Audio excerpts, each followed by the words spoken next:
Sports Studios. It's Off the Bench with Tom Brenneman.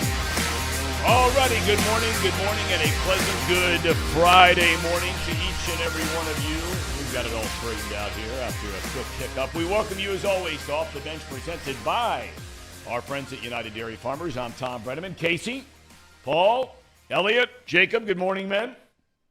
Morning, Tom. How you doing? I'm doing great. You guys all right? Fantastic. Yes, sir. We're going down to Great American Ballpark tonight. Very, very nice. We got a lot going on, and we got to get right to it today. We come your way Monday through Friday, 10A to 12P. I didn't get the A in today. Whoa. You can join us on YouTube/Chatterbox Sports. If you'd rather join us in podcast form, just search Off the Bench with Tom Brenneman, and you're dialed in. They won the World Series in 2021. They have the best record in the National League this season. They have homegrown talent at virtually every position. They are who the Reds want to be. They are the Atlanta Braves.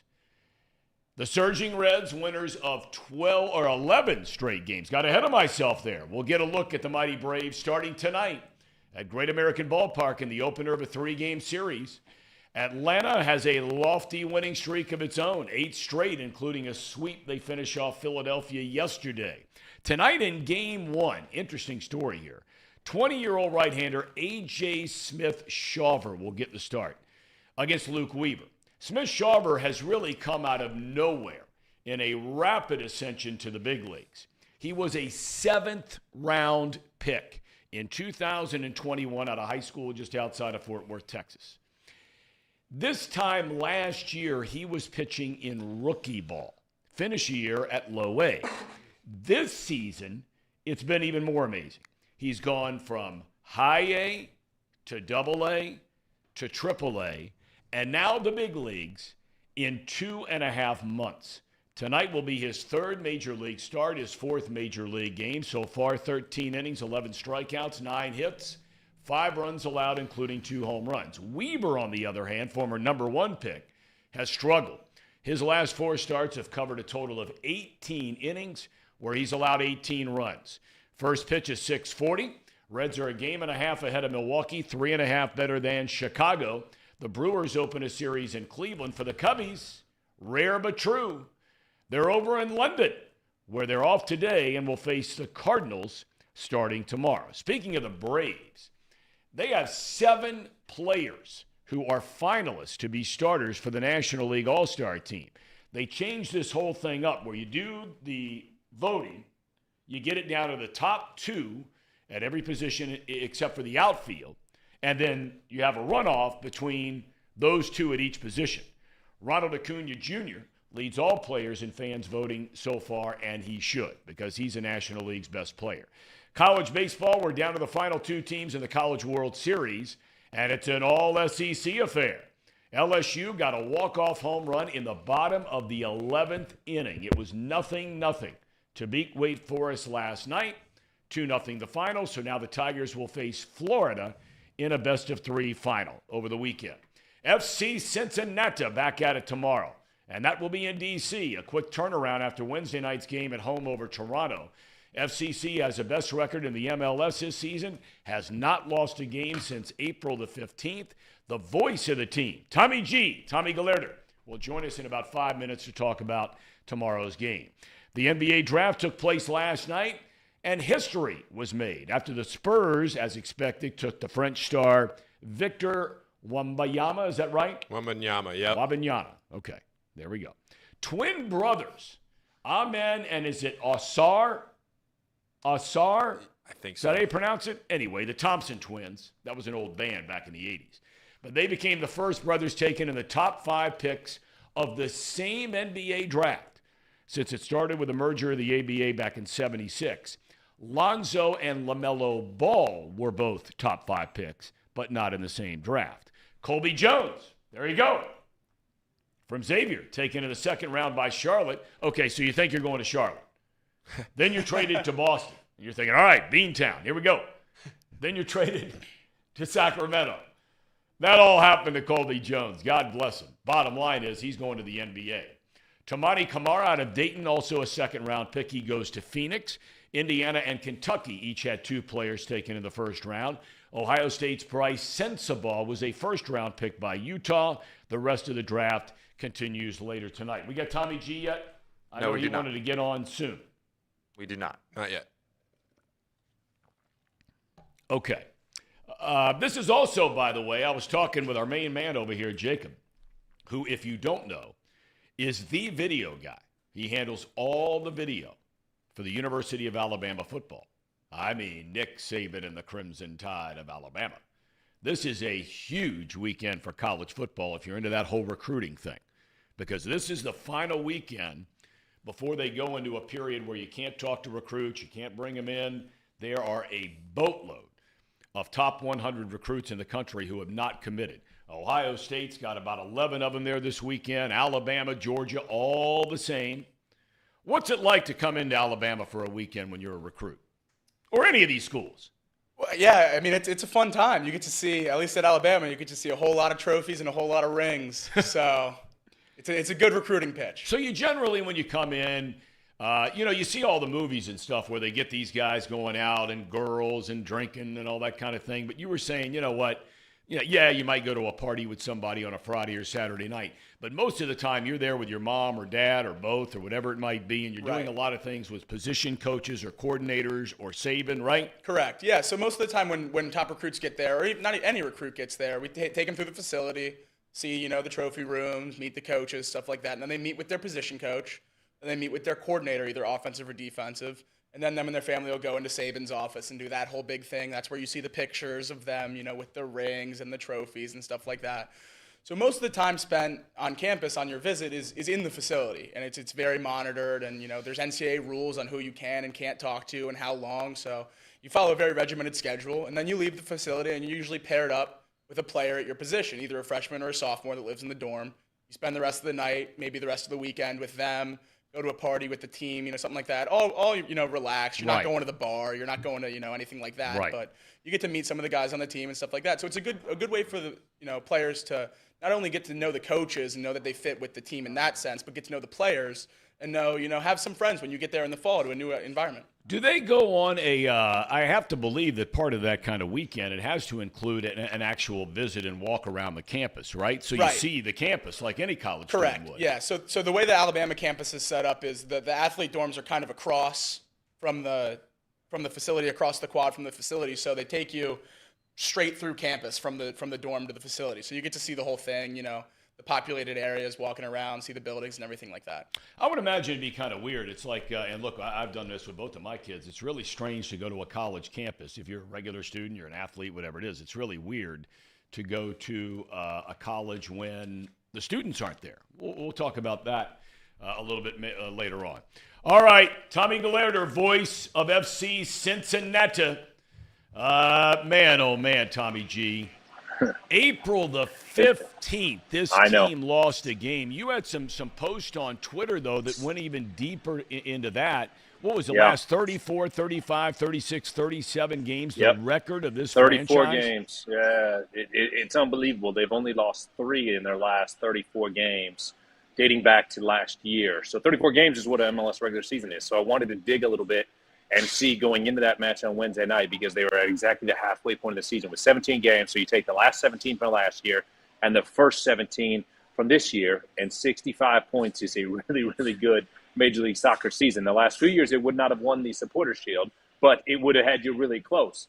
And the pace that the team is on this year is enough to win the Supporters Shield. So it is insanely exciting to think about how far this team has come, what they can do this year, and kind of what lies ahead as they dive into the second half of the season. And they started the second half of the season on a very positive note with a win, same way they started the regular season. I'm curious, Tommy, because you watch other sports and you see certain teams, and they might have the best record in their league or the best record in all of baseball. Let's just use that as an example. Yep. They're very different sports. I mean, you might play somebody on a 3-game weekend series like Atlanta coming to town. It's a 1-game deal, once a week, twice a week, sometimes like this week. Is FC Cincinnati clearly that much better than the other teams in the league? I think that there's a handful of elite teams in the league, but for my money, today, FC Cincinnati is the best team in Major League Soccer. And I will argue that until I am blue in the face, and the results prove as much. They've defeated Seattle, who I would probably say is in that group of elite teams in Major League Soccer. They've defeated Nashville, who is the closest team, both in the Supporters' Shield and the Eastern Conference, the FC Cincinnati. They defeated them in Nashville. They have defeated some of the top teams in the league, and there's no shame in that. They won't play LAFC unless they see them in Leagues Cup or in the MLS Cup final, and that's just the way that the schedule works out. So they won't have a chance to play LAFC. But I think when you talk about the 4 best teams right now in MLS are LAFC, Seattle, Nashville, and FC Cincinnati. And I think St. Louis is probably close to that. And that's the one loss on the schedule. And it was an odd night. It was a terrible night. It didn't work out. I'd love to see St. Louis again. And again, the only way they'll see St. Louis is like LAFC would be in Leagues Cup match or MLS Cup final. And I think Pat Noonan and everybody would love another chance to take on St. Louis. But, yeah, for my money, they are the best team in Major League Soccer today. Now, does that mean after 34 games they will still be the top team in MLS? I don't know. They could be, and they may be. And I know Chris Albright's out trying to reinforce the roster and get some new guys in, and that's certainly only going to help their case. All right, well, walk me through a little bit, Tommy, because I was reading through some of your posts on Twitter, and right now it looks like as all-stars, a team would have at least 2, perhaps more than that.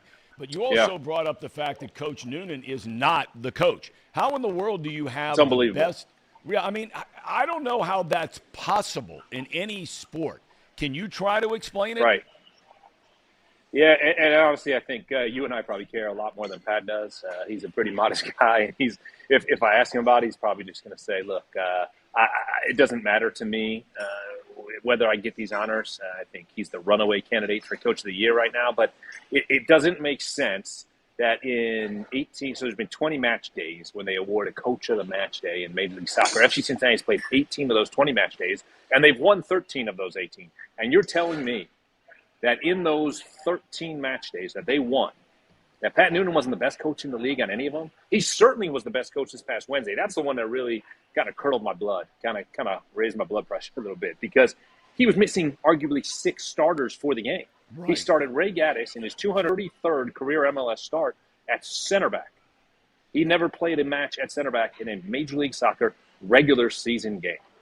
He played at center back, and he played well. He started Marco Angulo in defensive midfield, which is a position he's very comfortable at, but hadn't really excelled at this year. Marco played really, really well. He started Yuya Kubo up top alongside Don Baji. The team played well, missing those guys, and won in convincing fashion. That's Coach of the Match Day type material, and yet he didn't get it. And I think at this point he's probably like, you know what, I don't need all that. I don't need the attention. So let's just keep it rolling, and I think he'll take the wins and the 3 points every week over any accolades. I always like asking you, Tommy, about, sort of soccer 101 for a lot of people. I mean, the franchise clearly has an unbelievable fan base, but I think there is certainly room in any sport or anything in life for growth and expansion with your fan base in this case. When you talk about these guys playing places that either they've never played before or had very little experience and or success at, does that tell the common guy like me or the common person watching this who's trying to learn more and more and more about soccer and FC that Coach Noonan is the kind of guy that he's looking at this roster and he's not afraid to ask guys to do these different things? Correct. And he also knows you have players that are all in and willing to do these kinds of things. One, I think that's the most important part right there, Tom. You nailed it. It's the culture, right, that he has built in his team in a year and a half as the head coach. And he when he stood at the podium when he was hired, he said it was time to change the culture. And that was the number one priority was fixing the culture. And he has got these guys to buy in such an amazing and compelling way that we've seen it. And that's why when he asked a guy like Ray Gaddis, he wouldn't ask Ray Gaddis to play center back if Ray couldn't do it. And that's why he gives opportunities to these guys. That's why he got 3 homegrown products into the game to give them their Major League Soccer debuts in the match at TQL Stadium. Think about being 15 years old, a couple days shy of your 16th birthday, and walking out on the pitch in front of 25,513 fans and making your debut. But he puts people in positions that they can be successful, and that's what he did. But if you're telling me that there's not 100% buy-in from everybody in that dressing room, then something's not right, because everybody in there is bought in the process and in what they're doing. and it shows in the results. And I give Pat and his staff all the credit in the world, but you give credit to the guys too, because they have believed in the head coach, they believed in the assistant coaches, and they've done exactly what they've been asked to do, and it's been so much fun to watch. All right, look, I know you're hitting the road here soon to go to D.C. over the Yeah, you're good. weekend. I want to ask you, though, about this Jimenez kid. You just alluded to it. 15 years old, 3 days away from his 16th birthday when he made his professional debut the other night at home against Toronto. Put that into perspective. I mean, are we going to see this kid play for the team the rest of the year? Is it going to be one of those things where maybe you see him, probably not? But, I mean, this is an unbelievable story, this kid. It really is. I think Cincinnati had a teenager debut once that ended up doing all right just now. Yeah, he did. You're right. You're right. Many years ago, Yes. and a good family friend of yours. But look, it's really exciting because that's what Major League Soccer is trying to do with these homegrown products, right? Is have these local kids who come up and become the local heroes. Will we see a lot of Steven this year? I don't know, because the midfield is crowded with very talented veterans who are playing. But there are situations where guys miss time, and they need people to step in, and he may. In the meantime, he's playing for the FC Cincinnati 2 team, and they're just down the road at NKU where they play their home games. And if you haven't gone to watch them, they're a lot of fun. The games are free. There's discounted concessions. They have hot dogs and Gatorades. I think they serve beer, all that. And you can go watch the future of the team. So if Steven isn't playing for the first team, then he's playing for FC Cincinnati 2, and there's a great opportunity to go see him play. But he is a young guy that they're very excited about. And, again, he turns 16 tomorrow. So he's not even driving yet. When he gets back from D.C., he'll have to go take his driver's test, I guess, and see if he can't get his license next week. But, it's kind of funny when you see him getting dropped off outside the facility, before training or trips or whatever, or getting picked up because he doesn't, he can't drive yet, right? Has to get a driver's license. That's how young he is. I'm curious, Tommy, a guy like him, two things come to mind. You just mentioned, he's not driving yet. He's been taking his driver's lessons like any 15-year-old who's about to turn 16, so he's been doing that. What does a young man like that do for school? Because he's from Maryland. Do they move to Cincinnati and then they put him into school? How does that work? Yeah, I think he's in. I think he does some classes here, and that part I'm not exactly sure about. Okay. But the team works with. They have somebody who is directly connecting all those dots to make sure all the educational pieces are taken care of, and it certainly is not being ignored. No, dismissed. No, we're not talking about high school dropouts here, but Right. no, they definitely connect all those dots to make sure that part is being connected. All right, Tommy, I know you're hitting the road. What time are you guys heading to D.C.? We'll be wheels up about 2:00. So the team should be walking out here for training here in a minute. It looks like the goalies are out. So that's the first sign that training's starting, when the goalies get out there and get their early work in. And the team should be out in the next 10 or 15 minutes. Training will wrap up about noon, and in the air at 2:00. And a nice night in the nation's capital. Always love visiting D.C.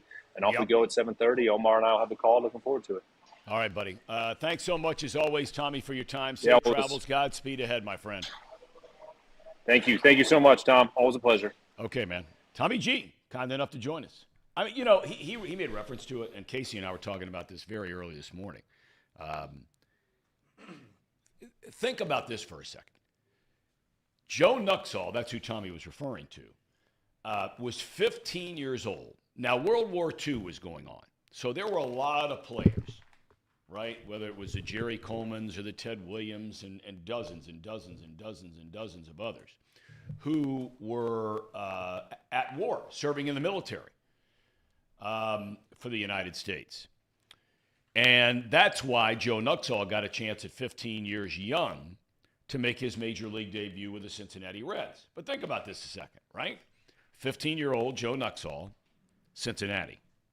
15-year-old Steven Jimenez, who's from Maryland, as I mentioned, but makes his professional MLS debut as a 15-year-old in Cincinnati.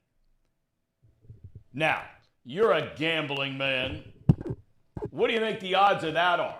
Not only 15-year-olds reaching the pinnacle, or in soccer, darn near, certainly in America, the pinnacle of their sport, right? Yeah. 2 15-year-olds reaching that level. So you start with the odds of that. Not just one, and now we're going to add in a second. But that both of them will do that in Cincinnati, Ohio. If Betfred had a line, what in the hell are you doing, Casey? Are you waiting to go to the bathroom? No. I'm going to just check up on something over there. Whenever we touch it. The doctor's in the studio. Yeah, just checking something The really goblins around here? You guys are talking about some story in Middletown where there's aliens or something before we got on the air today. No, we were just making fun of conspiracy theories. Oh, I hate. What's wrong with conspiracy? They're great. I'm with you, Tom. I hate They're conspiracy. great. They're so much fun. Hey, listen. What is the all-time biggest conspiracy theory in American history? What is it? JFK. You got it. Why is it that here we are, right? 70, 80, 90, 1, 60 years later. How are we sitting here 60 years later and everything the U.S. government has classified has not been declassified on JFK? Now, you mean to tell me 60 years later,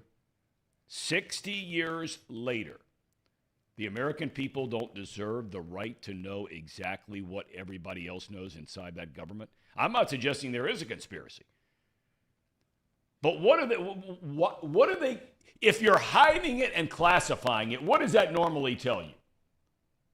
They're hiding something, right? Sure. Okay, so why are you well, you're a member of the liberal. No, I'm not talking about industrial complex. I'm not talking about JFK. I'm talking about you hop on there. Anything that happens. I mean, you go on Twitter right now and you see everybody talking about the submarine being a conspiracy as a cover-up for other things going on. I'm like, not every big story in the country. You don't have to be some smart dude like on Twitter all the time. You don't have to feel like you're better than everybody else because you come up with some conspiracy. Right. And every time some huge story happens, we have to get subjected to, well, this happened really to distract you from this and this and this thing happening. Oh, man. It's brutal. Okay. I've just gotten worn out on the conspiracy theory thing. You know, You have one here and there. You have something. I feel like everybody has one conspiracy that you're like set in, that you know everything about. UFOs. There's another one. UFOs. I mean, that's all of a sudden getting a lot of pub these days. Oh, yeah. Well, right? Tom, do you believe, not to go down too far of a rabbit hole, but while we're here, do you believe aliens exist? Mm-hmm. Do you believe that there is, and I don't mean like some sort of life form, but I'm saying, do you believe some sort of intelligent life is out there somewhere? I think there has been too much that has come out in recent memory. There has been too much that has come out just recently over the last couple of years that is starting to make one believe there's a chance of that being possible. You agree or disagree? What are they covering up? I don't want to go down a rabbit hole. But, I mean, just in about the last, 2 or 3 years, there's a lot going on here on this topic. I think it's almost foolish to believe we're the only intelligent life on the world at this point. Or not in the world, in the universe at this point. Or another universe. Right, yeah, anywhere. I think it was President Obama. He came out and said that he knows stuff about Area 51 that he's not allowed to say. So I think he did say that. You're right. So I think there is something going on over there. I think your mic's unplugged. Remember when they tried to protest? Hey, Elliot, your mic's unplugged. Mic's unplugged. I'll filibuster here for a second. Oh, you know what that was? That was Casey? No, that wasn't Casey. That was a bricked shot yesterday. Remember? On the basketball. What about now? Yeah, what about there now? We go. There he is. The zebra. No, but yeah, there was a protest scheduled for Area 51. There was a bunch of people that were just going to camp out there until I guess they were going to overthrow the government and try to see the aliens. But unfortunately, to no avail. The government won that battle. Drew Garrison says Big Tech is trying to silence Elliot. I think it's Casey. Casey is trying to silence Casey is Big Tech. He really is. He really is. I mean, he is banned. Mouse Cop points it out. Casey is the king of censorship on this program. That's true. I mean, when they mention the greats like Stalin and Mussolini. The greats? They also mentioned Casey. I think you meant to rephrase that a little bit different because I know what kind of heart you have. You mean as far as some of the worst offenders of censorship. Correct. Stalin, Mussolini, Hitler. Go ahead. Correct. Okay. Yep. They also mentioned my name. So someone cut his mic. Casey, you better stop. You better stop. Tom, how about those red legs? You know what? That's where I was getting ready to go. I mean, now you were telling me, Jacob, and I mean, I think all you guys.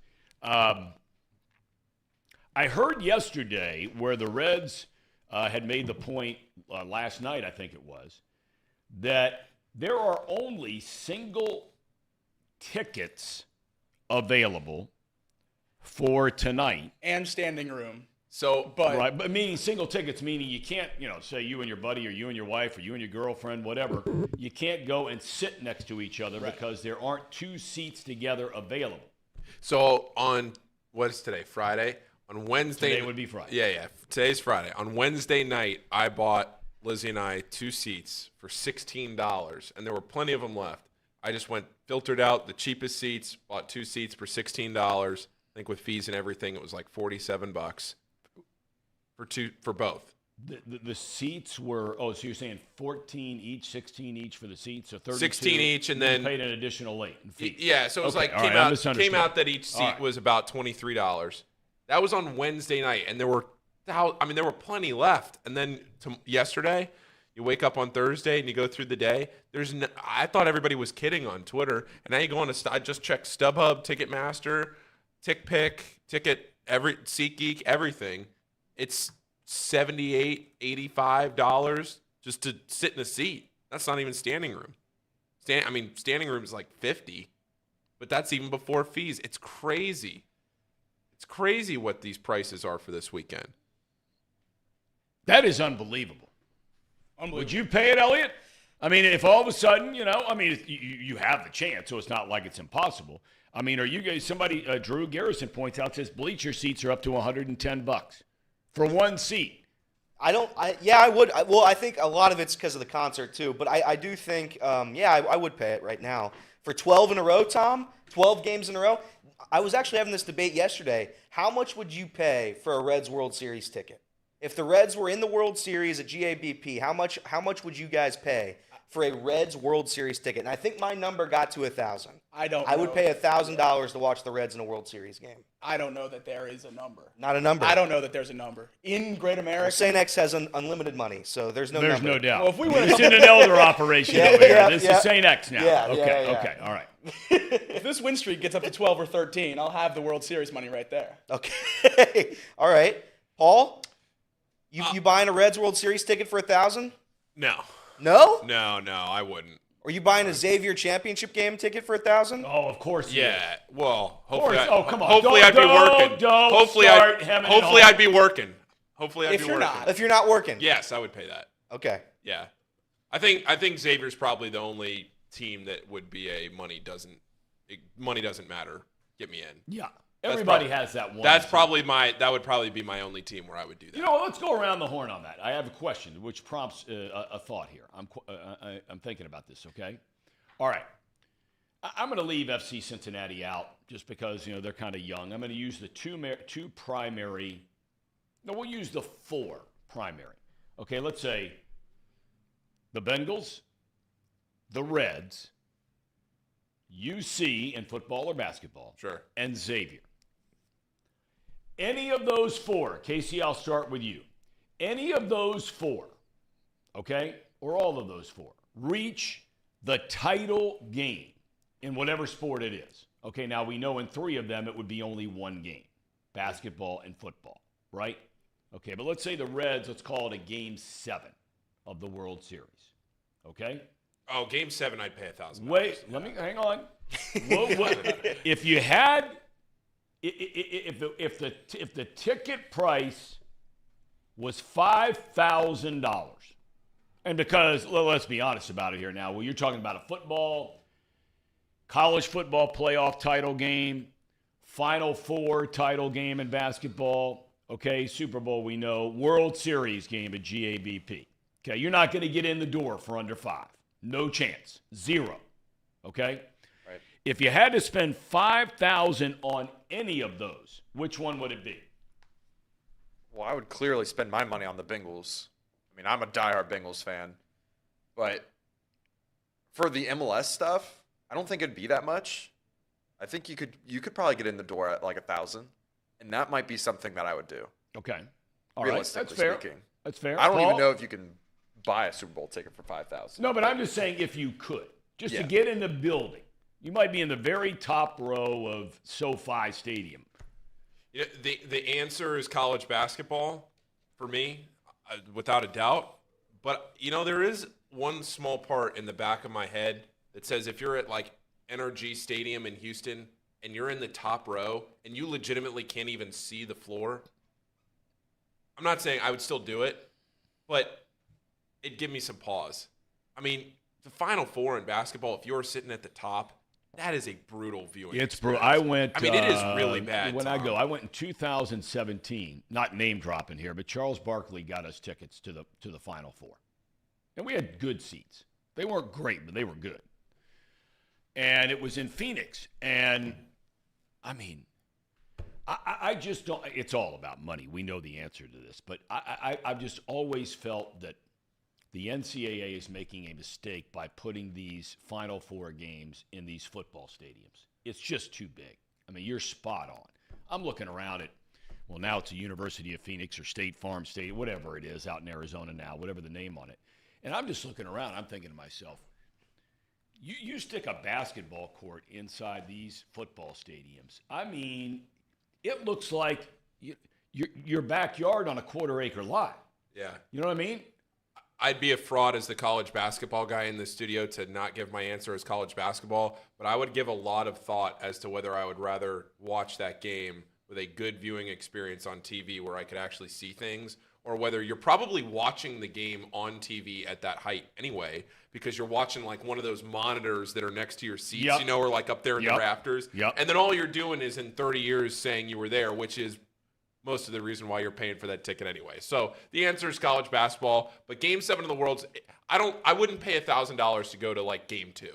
No, I'm asking Game 7 Game of 7. the World Series, and the price tag is $5,000. World Series Game 7 at GABP, Super Bowl wherever they play it, Final Four wherever they play it, college football playoff wherever they play it. You paying $5,000 for any of them, and if so, what is it? I would pay $5,000 for the Final Four for sure, and I would consider the Reds Game 7. I'd consider Reds Game 7, but that'd probably be a lot. It'd have to be a good seat. All right. I would go Reds. It's close between the Reds and the Bearcats basketball. Really? Yeah, it is. So you're a big UC Hoops guy. I am.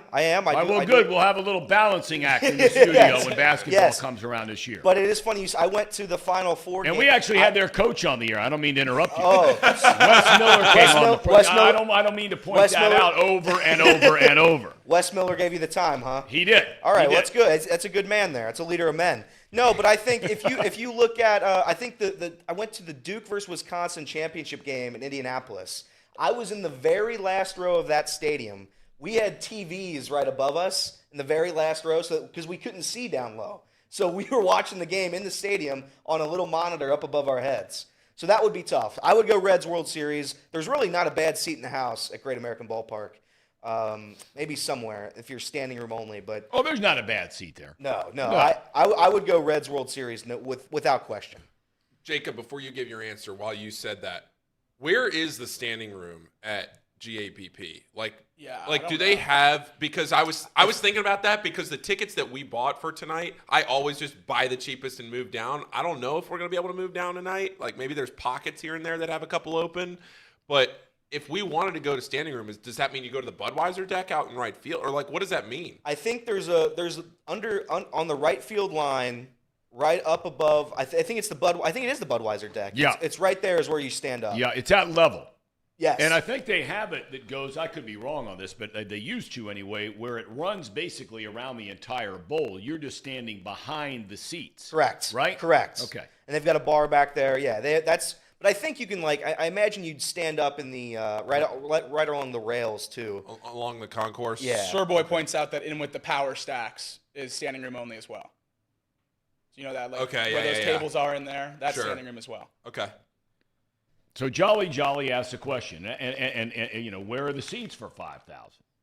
So We're just saying you get in. So baseball, it's going to be standing room only. You're going to be at the deck, shoulder to shoulder with some dude for 9 innings, right? Yep. Okay. Jacob, now you've been to national championship games. I've got you didn't to have see to pay. You got Ohio paid to do State. it. I got to see Ohio State play in a national championship, which would probably be my number one.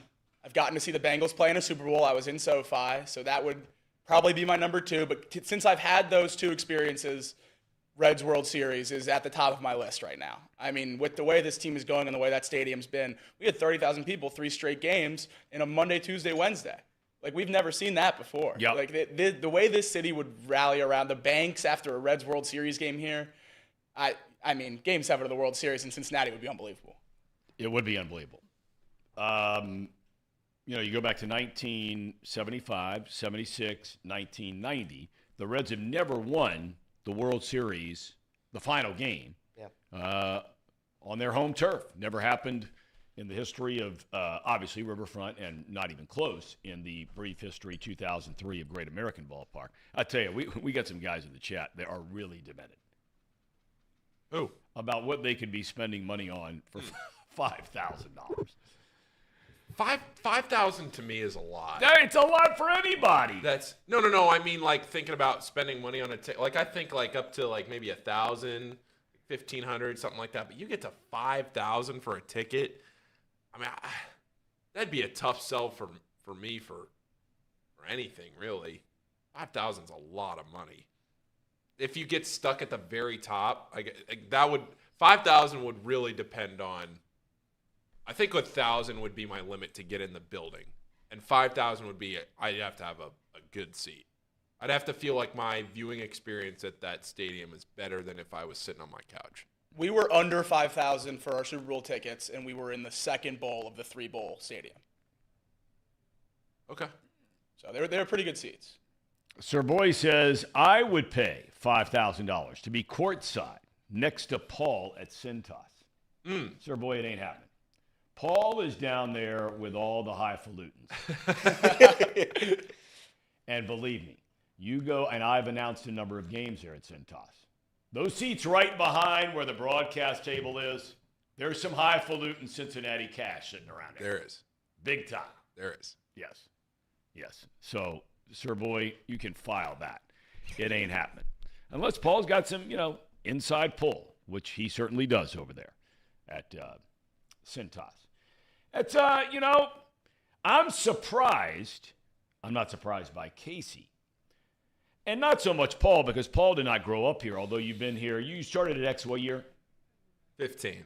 Okay. So you've been here a while now. I've been here almost 10 years full time. Okay. Yeah. So, I mean, you've been here a while now.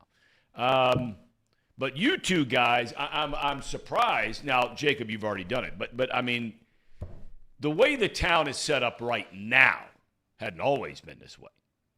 I'm surprised we did not hear more just straight up, no doubt about it, Cincinnati Bengals. I think it's because different they've never won one. That game's not here. The Reds game being in Cincinnati is what puts a World Series over a Super Bowl for me. Yep. I think I'm more emotionally attached to the Reds personally. Okay. I've always been that way. Okay. All right. Ohio Man says you can literally buy a grill and get some of the most expensive steaks that you could possibly eat for $5,000, and you watch it on the tube. Yeah. Watch it on that TV Paul threw up a couple days ago. Yeah, 144 inches outside. There you go. I mean, I can't even believe we put that on. It was real, Tom. It was not real. No, we found it. We went back later. We found it. Where is it? What town? It was from some like I don't know if you can buy it, but it was from a like technology some expo. like future tech expo thing. That was a real TV, but I don't know if you can like buy it on the open market yet. Okay. Said it was from 2 years ago though, so maybe they figured out a way to. I got into a whole thing the other day, and I got to look this up because I tell you, I really enjoyed the back and forth. It was rare on Twitter that you get, people who are actually sane that you can go back and forth with. And I got to find this here for a second because this guy was upset with me, talking about the Reds' attendance. XOE, Mr. Mo. So he said, look, I don't understand your whole argument about the Reds not drawing and not being a baseball town. He says 75 and 76, they finished number 1 and number 2 back-to-back years in total attendance. And I made the comment, I said, look, neither one of those years did they draw over 2.7 million fans. I said, now I'll give you those 2 years if you want to say they were number 1 and number 2.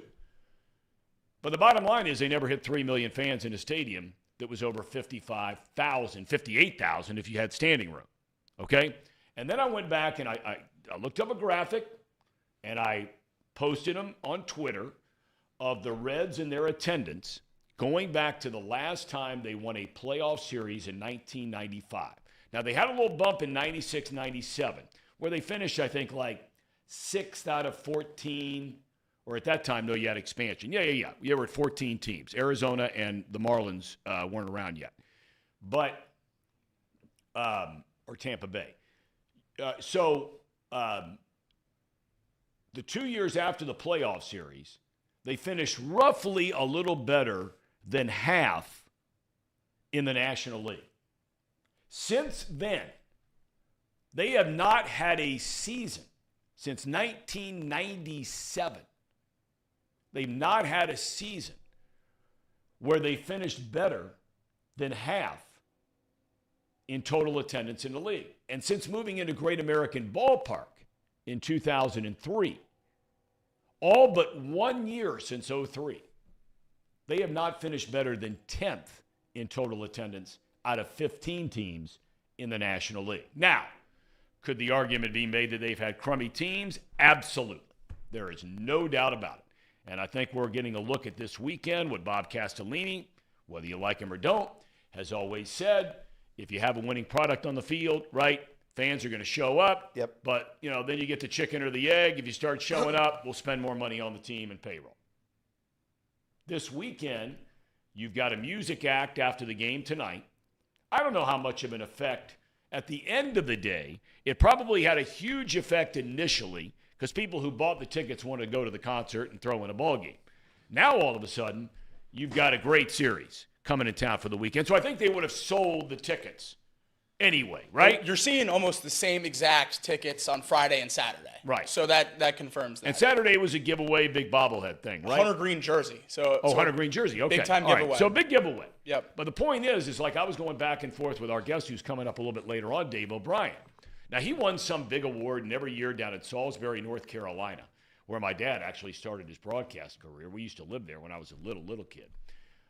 Is the home of the National Association of Broadcasters and Sports Writers. And they have this enormous 3-day celebration down there every summer, and it's this weekend.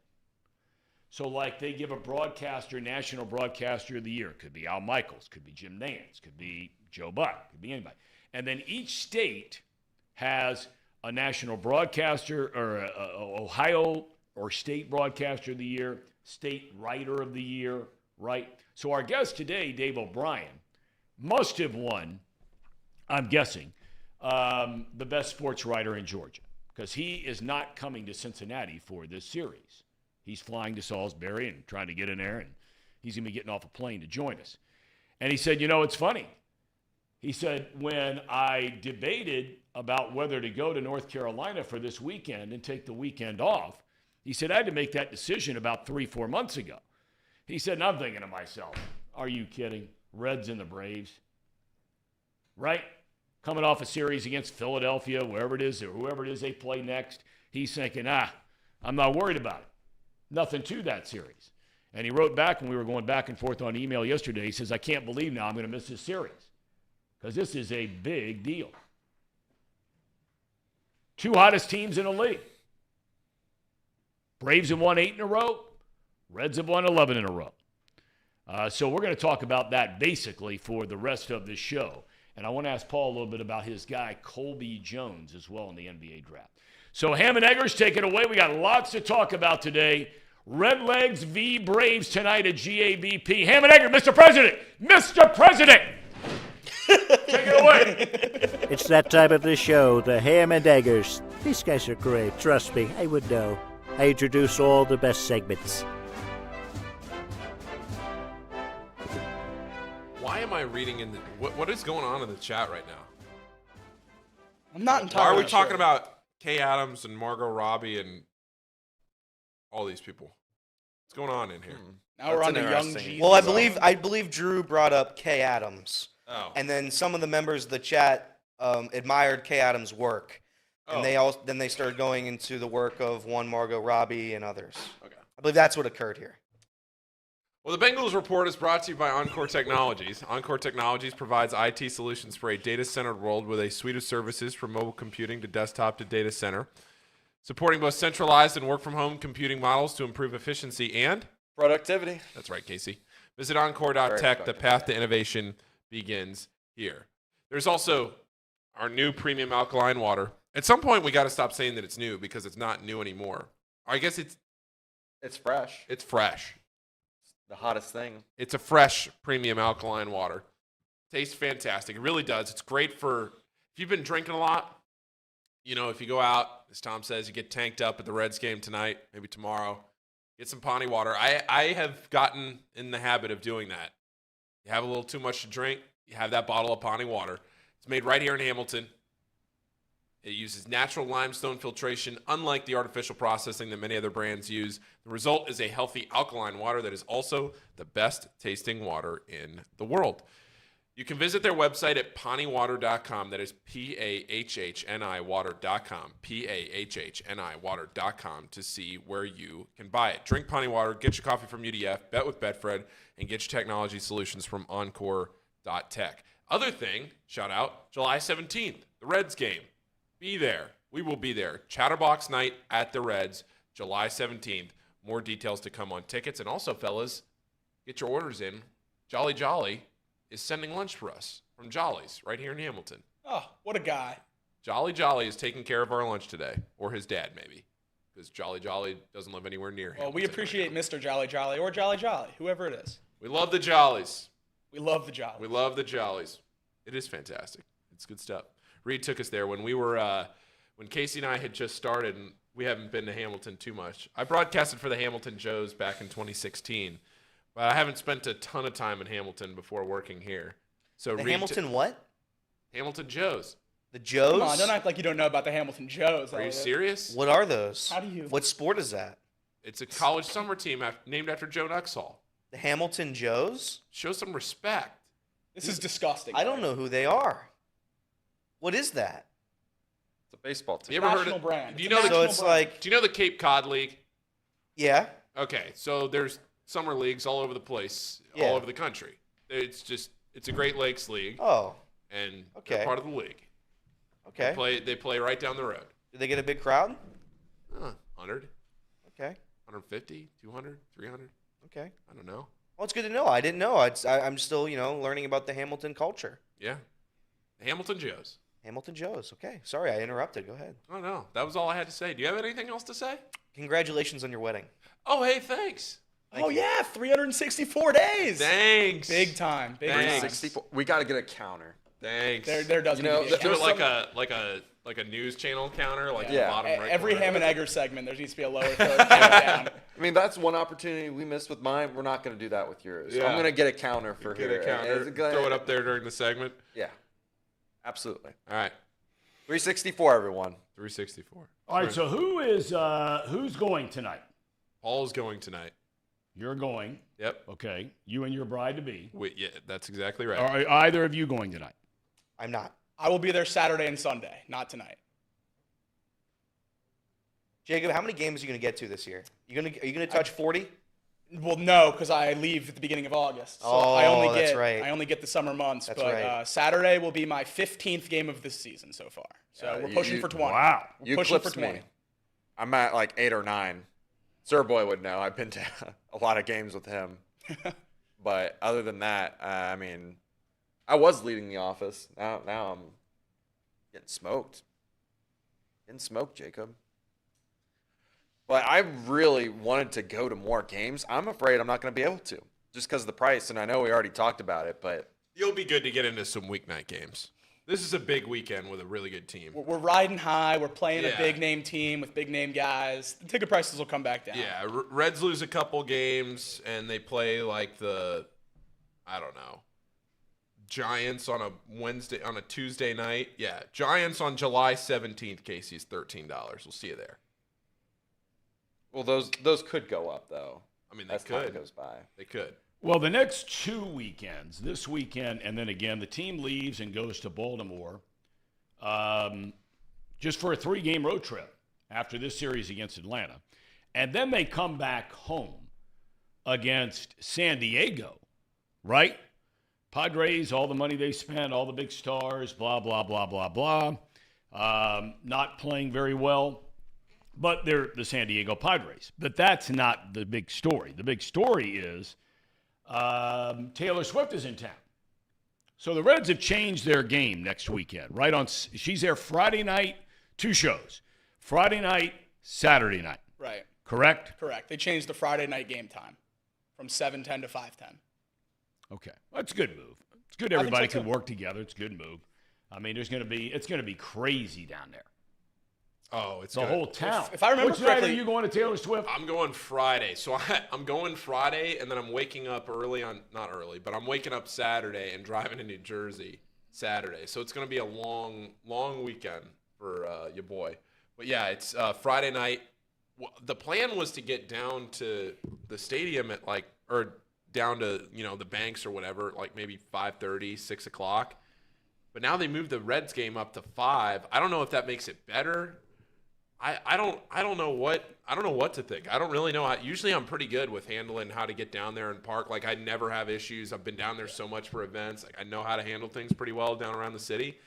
I don't really know how to handle this one. I think you got to go real early, or right before the concert. So those are your two options. Concert, she comes on the stage at 8.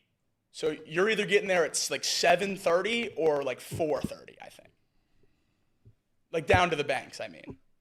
Is that with the Reds playing? If I remember correctly, FC Cincinnati has a game that weekend as well. Saturday. Okay. So that the Reds play at 1 on Saturday. So, but that doesn't. I'll be fine on that. Next Saturday they're playing at 1. Well, Friday night with the 5 o'clock Reds game. Right. It's going to be a mess down there. It's going to be a disaster. Reds win this series. Reds win the Orioles series. It'll be a disaster next Friday.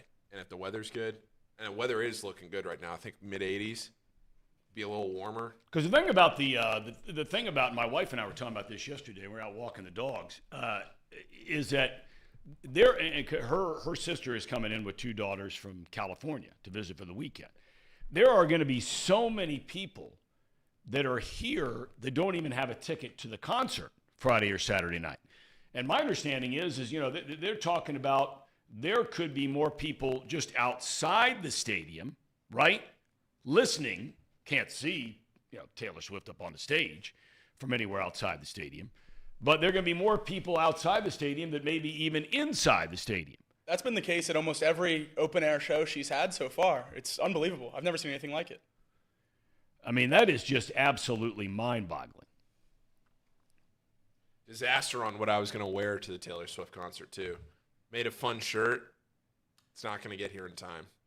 Oh. I know. It was funny, too. Might have to put in a word at headlines or something. Get some help. It was very funny. Play on my joke of me missing out on the tickets. Had to cancel the order. It was like an extra $45 or something to get it here on time. I said, don't know about that. Maybe I just throw a white T-shirt on and write something on it. I don't know. That's a Lizzie. Write something on it? I don't know. That's a Lizzie thing. Well, we got headlines right out here. Well, right outside the door. They could whip up something for you in no time at all. Yeah, we'll see. Didn't want to abuse any power. Not like Elliot and Casey. That's exactly right. Casey's been wielding his power left and right. I can't even block Casey from the chat. Why not, Casey? Why can I not ban you from the chat? Because I am the original moderator. You are the alpha, you are the omega. I am the alpha and omega. I am everywhere. And I see all things. But, all right. Just to go off of what you were saying with the Taylor Swift concert and whatnot, be safe. Be safe? Be safe. It's going to be crazy. Oh, yeah. It's going to be nuts. It's going to be a disaster down there. I'll tell you what. It's going to be a disaster. Tom, I'll see you there. You know what? I wish I was able to go. it's been asked in the chat that if I'm a closet Swiftie. I'm not a closet Swiftie. I'm out of the closet Swiftie. I think she's great. I told the story years ago when our daughter was much younger, teenager, whatever she was at the time, 12, 13, 14, and we bought tickets to go see her up in Columbus, where the Blue Jackets play. And it was absolutely fantastic. I said to our son at the time, who maybe was only 11 or 12 or whatever he was, a year or two younger than our daughter, but my wife and I, and we took our daughter and son and two of her friends bought tickets, and we all went up there together, spent the night in Columbus after the show. And, my son's kind of rolling his eyes like, what are we doing? Going to the show. I'm like, why not? I mean, what else are we going to do? Just sit at home, watch TV, what? Some sporting event? And it was absolutely fantastic. She is an incredible entertainer. Her music is great. It's a clean show, meaning you could take an 85-year-old grandmother if you wanted to. She wouldn't be offended by anything or put off by language or the lyrics or any of the other stuff. Same thing all the way down to a 5-year-old little girl. I mean, it's that kind of a show. It is a family-friendly show, but it's also an extraordinarily fun show. I mean, she's great, and she's all into it. And so, look, I got no problems with Taylor Swift at all. In fact, I like her very much. Yeah. You've never seen her, Paul.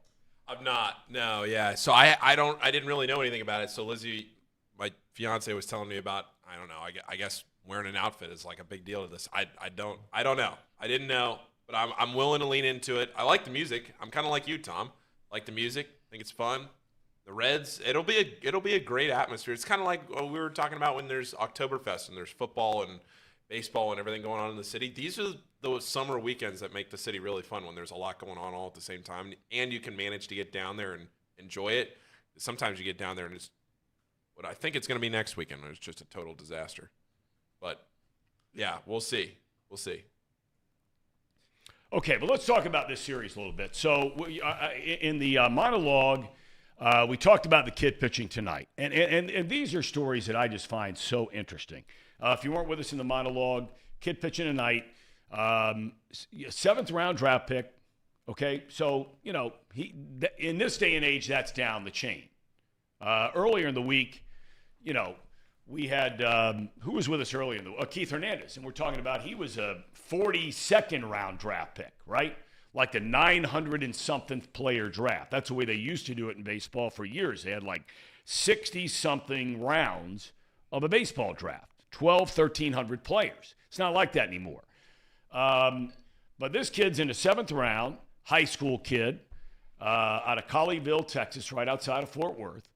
And he goes to rookie ball. So when you get drafted, you finish your high school year, right around that same time, shortly thereafter is the MLB draft.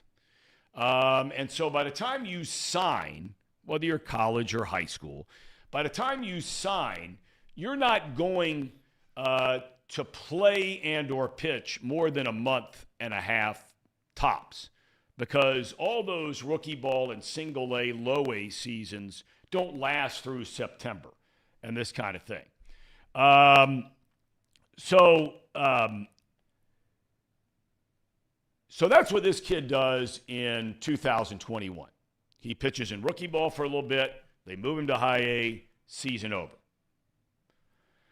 Then the following year, right, which was last year, he goes 2 levels of baseball. Now this year he's gone single A, double A, triple A, big leagues. So we hear all the time about, rushing guys. You don't want to rush guys. You worry about them mentally. They're going to be able to handle failure. This kid's numbers this year, and look, we're only talking less than 10, 12 starts total at 4 different levels this year. But his numbers are through the roof, right? I mean, for this guy to be pitching in a game like this tonight And he might get lit up and knocked out of the game in the second inning. It's only his third major league start, his fourth major league game. But this in a microcosm is really what the Braves have become all about, right? And they used to be this way for a long time when it was all homegrown players, and they had that whole flock that took them to 13 straight divisional championships and trips to the playoffs. Now they've kind of come full circle, and they're doing it all again. They are the model franchise, in my opinion. Some say Tampa Bay, and they've done a great job, but Tampa Bay has not won the World Series. Atlanta has won the World Series by doing it this way. You agree with that? Yeah, and I think it's the new model. I think the way they sign their talent early and they get on board early is how teams should. And the Reds have done it with Hunter Green. I think they're going to do it this offseason. I think they're going to do it with Lodolo. I think they're going to probably do it with Ellie. So I think it's the way to go now. I'm more concerned with Luke Weaver. By the way, the Dream Weaver, real quick. Dream Weaver has given up 18 earned runs. I'm being told. I am being told. Is this urgent? Is this urgent over there? Finish your thought. Okay. Well, now I have to check it. Hold on. We're gonna check. No, just text them no. I don't know what they're saying. Just say no. I think it's lunch. Yeah. No. I don't know what I was going to say. Oh, no. Okay, so Luke Weaver has given up 18 earned runs in about 18 innings of work the last 4 games. He's been horrible. Luke Weaver has been horrible the last 4 games. However, they have won each of those 4 games. The Reds' offense has scored, I think, like 20 runs in those 4 games. So if the Reds go out tonight, and again, like Tom said, the guy pitching tonight has been very good, is capable of being very, very good. I think the Reds win this series. That is my thoughts. Jacob. Luke Weaver hasn't gotten a decision one way or the other since May 9th. Dream Weaver. Did you see this stat, Tom? Ian Jabot, our reliever, Ian Jabot, nobody likes him here. He is second in the NL in wins. Yeah. Second. Unbelievable. He's a reliever. He has 8. Well, wins. They even talk about on the radio broadcast now with Tommy Thrall and Jeff Brantley, and there's a lot of tongue-in-cheek here, but they even bring up that, hey, this guy's coming to the game. He might give up runs, but we're going to score runs, which means he's going to win the game. Yeah. It's like the good luck charm. Why is everybody so down on Jabot? Because he has one of the biggest splits from low leverage to high leverage situations in ERA in the entire league. When it's not cutting time, he is going to give his numbers are fine because he comes in and he gets 6 outs when we're up 6 runs. Right. And he comes in any 2 or 3 run game and he allows 4 runs. And then we come back and win and he gets the win. The bottom line is are you winning? That's all that matters. And they know all about winning in Atlanta. And it's amazing what they've done. And we were talking about the guy who's kind enough to join us. I'm assuming, Dave O'Brien, from The Athletic, you have landed safely in Atlanta before you make your way to North Carolina. Is that right? That is correct. How you doing, man? I'm doing all right. How you been doing? I'm doing fine. They've been an exciting team to cover this year. We always like that. Different stories, new guys. You always like that. All right, before we get to the Braves in this weekend series, now I was talking about Salisbury, North Carolina. That's actually where my dad got his start, believe it or not, in broadcasting after he got out of the University of North Carolina. And we lived there, my mom and sister and I love it. Yeah, and he just recently bought a house back there, and he spends a lot of time there. Are you just going back to be part of the ceremony? Did you win some kind of award in this thing? It's a big deal. Yeah, they actually moved to Winston-Salem a few years ago, so it's in Winston-Salem now, so you can just fly into Greensboro. But yeah, I was the Georgia Sports Writer of the Year, so I'm going to go up and get the I'm going to go to the banquet on Monday. I don't think I'm going to do the whole weekend thing. Okay. Well, congratulations. Thank you. I appreciate it, man. You're welcome. Okay, so let's start for a second with the Braves. There was a big story written today here in Cincinnati about how everybody – you look around baseball and the Braves have become the model franchise. Does that mean you're going to win the World Series every year? No.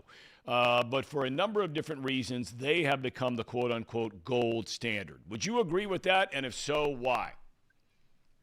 Yeah. I mean, it's kind of hard to go against the Dodgers. And even the Astros, they won the World Series too. But yeah, I would say so because of like you said, how they've done it. Whereas the Dodgers have had some huge payrolls, but there's no question the Dodgers have always had a great minor league system too, though. So you can't fault them because they have both the money and a minor league system, and so they've always had great Latin American operations and all that. The Dodgers are really a well-run operation, but the Braves have managed to do it with kind of middle of the road payrolls, and they were actually below the middle until a few years ago, and they've increased revenue so much moving into the Battery in 2017 that now they're in the top 10, the top third, and moving into the top. They're going to move even higher to a top 10% before much longer, probably, as far as payroll is concerned. I mean, they got the largest payroll they've ever had, but you're still only talking about $200 million or so compared to, the Mets have got what, 350 or something. But right. so they've done it by using all facets of team building. But not building their teams on free agency, on buying the most expensive free agents. And that's how they've maintained a reasonable payroll, by not going out and getting those guys, and also not re-signing their own guys if it comes to that. That's why they've tried to and been successful re-signing almost all their young stars, so they can get them well before they ever get to free agency or even close. And they get them at these cut rates because of it. They trade security. These guys are getting great security in exchange for leaving a lot of money on the table for the second half of those contracts. But as a result, the Braves didn't re-sign Freddie Freeman because it was out of their range and out of how far Alex was willing to commit years wise. And they stood their ground with Dansby Swanson. When all those shortstop market just blew up this year, and you could argue that none of those shortstop contracts are probably going to end up being good contracts in the 5th, 6th, 7th year of the deals. And Alex Anthopoulos is, if not diligent about being restrained and looking at this thing, not just for now, but for 5 years from now. As he says, I don't know if I'll be here or not, but if I want this team to be successful 5 years from now. So that's the way they've gone about, and doing it. And it's really working. And he's built. The other thing I'd be remiss if I didn't mention is how much he's placed, the emphasis that he's placed on team chemistry. And I know it's a cliche in a lot of places, but it is the number one priority here. Obviously, the guys have to be talented, but he does extreme amounts of vetting. And they do not want to bring guys into this clubhouse that are going to ruffle feathers, cause waves. They can bring in a guy with some rough edges at this point because the chemistry is so good that guy will blend into the mix. But they won't bring in a guy who's a known clubhouse lawyer who's going to turn things around if things go bad and start pointing fingers or talking behind people's backs. So the result is they never have long losing streaks. If you look, they never have more than like a 4-game losing streak. They don't have these 8-game streaks like a lot of people do. And it's allowed them in each of the last 2 years to start slow and then win the division in the end. They were 10.5 behind the Mets at the end of June or at the end of May, going into June last year. 10.5 behind the Mets, caught them in the last weekend of the season. This year, they've gotten out to a great start, so it's going to be interesting to see what happens. But now they're 22 games over 500, but the Marlins and the Phillies are right there. They're not being shaken out by the Braves' great start either. So, but I don't know. That's a long-winded answer. Well, no, but I mean, though, Dave, you get into a couple of things that I think here in Cincinnati, Reds fans like to draw a parallel. They're nowhere close to what the Braves have done in terms of wins and losses in a World Series, et cetera, et cetera. But now with the Reds, you have this whole fleet of young players. Will Ellie De La Cruz ever be Acuna Jr.? Nobody knows. Will Matt McLain be Ozzie Albies? They're different players, different kinds of players. But you know what I'm getting at here.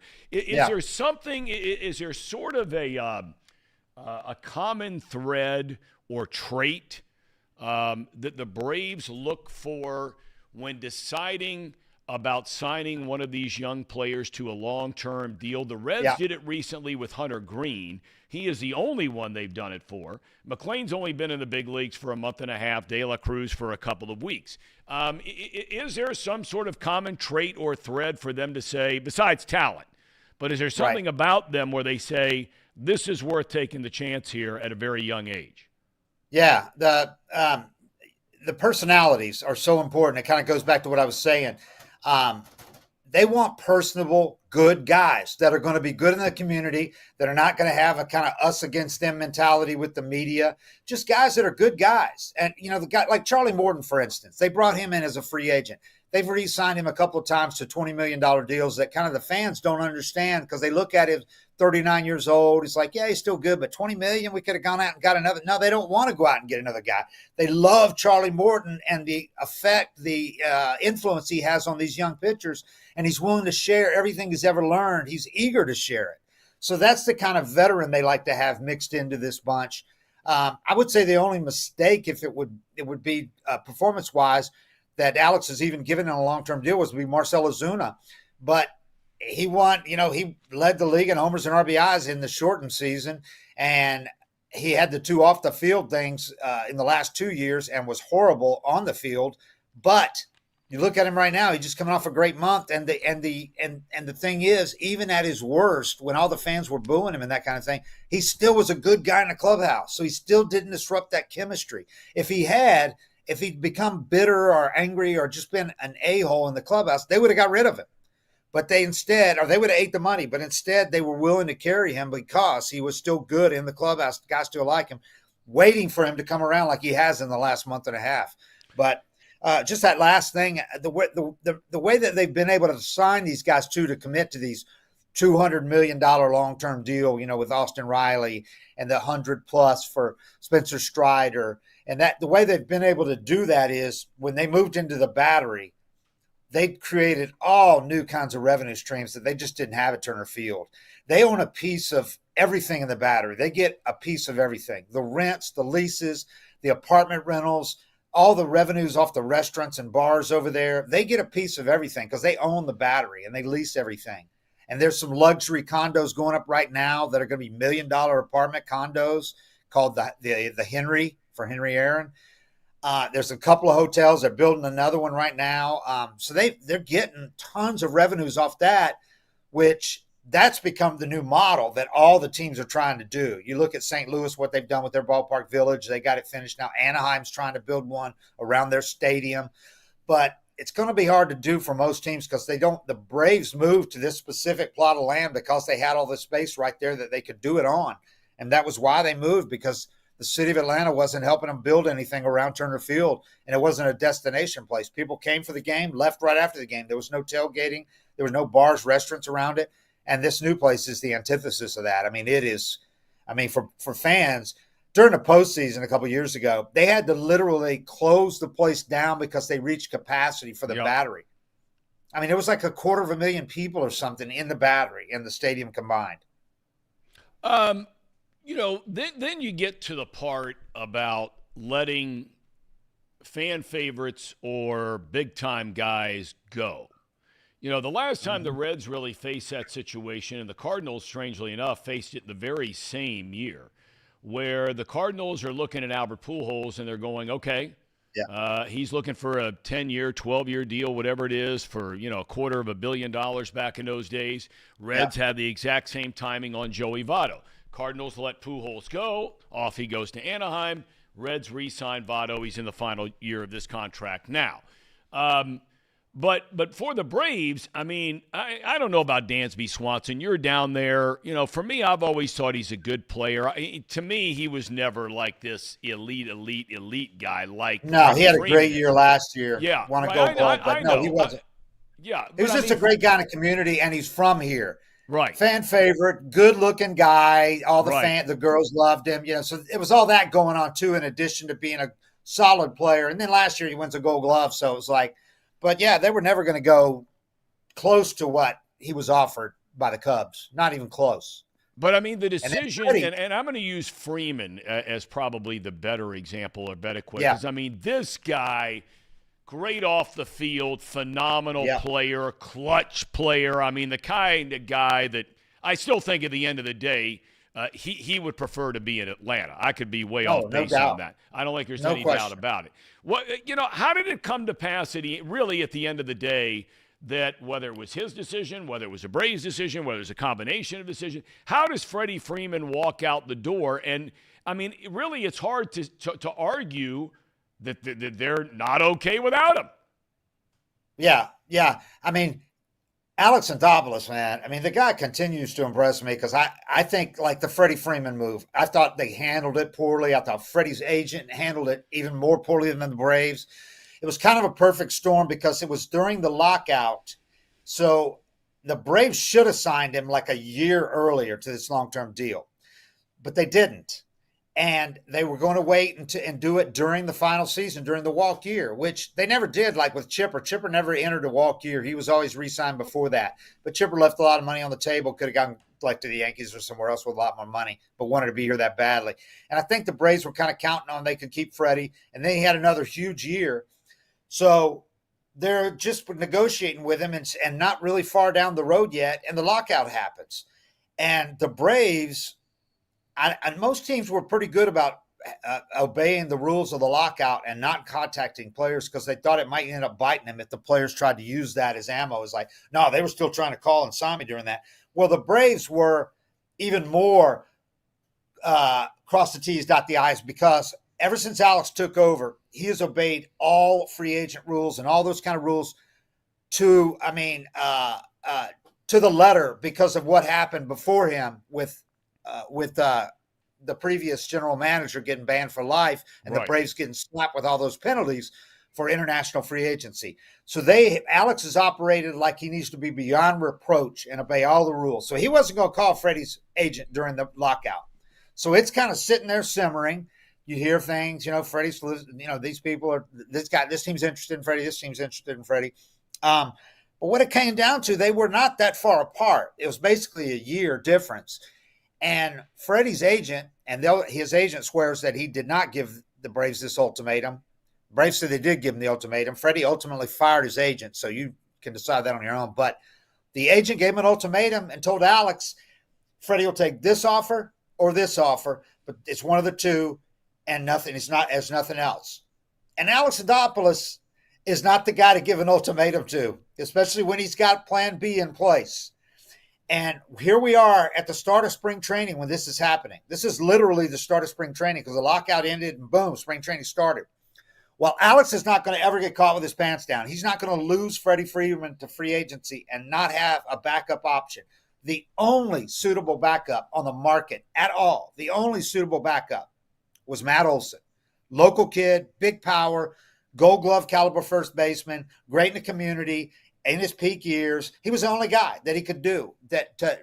So when he gave him that ultimatum, Alex was like, okay, they weren't that far apart.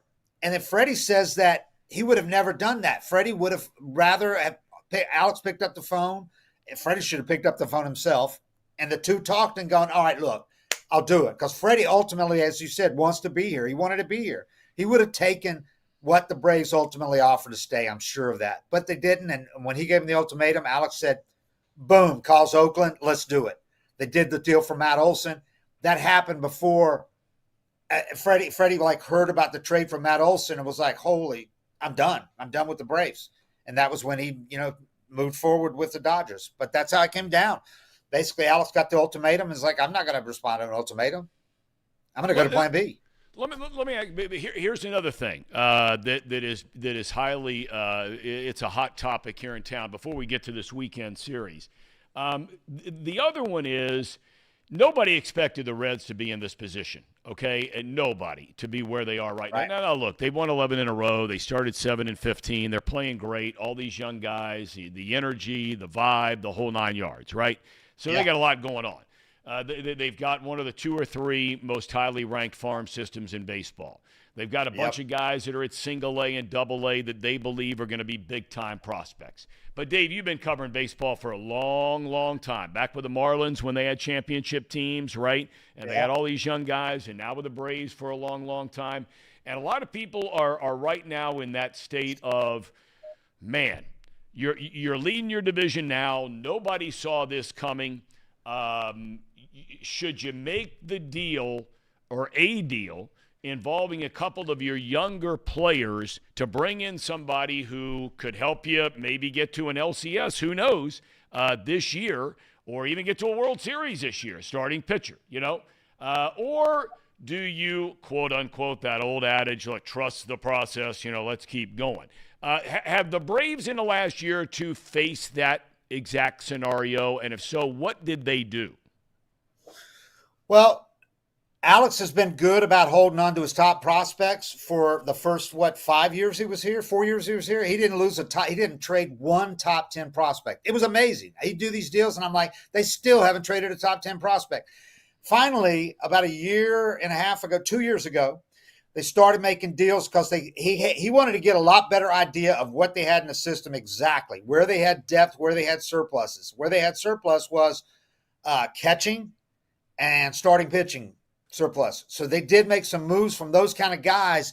And if you look at the guys, though, that they traded, like a Kyle Muller, who was a top 100 for the Braves, he's done nothing with Oakland. But they traded him. They traded the catcher to Oakland, who was a top prospect, a Gold Glove caliber guy. But they traded him in the deal to bring back Murphy. Or that one's to bring back to get Olsen, rather. And then this year they trade Contreras, who was an all-star last year in his first full season, all-star as a DH, but he was the other catcher with d'Arnaud. So Alex goes out and gets, with a lot of foresight, I think, looking at the rule changes and all that, knowing how important a defensive catcher was going to be, not only behind the plate, but also handling a staff with the rule changes, the pitch clock, all that. So he went out and got, when they had an all-star catcher last year in d'Arnaud, an all-star as the backup catcher, and Contreras, who was a DH, went to the All-Star game as a DH, but he was the backup catcher. But they went at a position where nobody thought that the Braves needed any help. He went out and made the trade for Sean Murphy. Now he looks like gold because they traded Contreras to Milwaukee. They bring in a guy who's another Gold Glove catcher. They have d'Arnaud and Murphy. And already this year we've had 2 times where one of those guys has been hurt.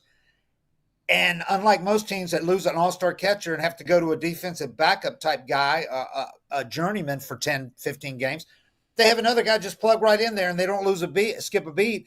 And they've got this system in place with Sal Fasano, the catching coach, and with Eddie Perez, a former Braves catcher who's also on the coaching staff, won an all-star game, was Maddox's catcher here.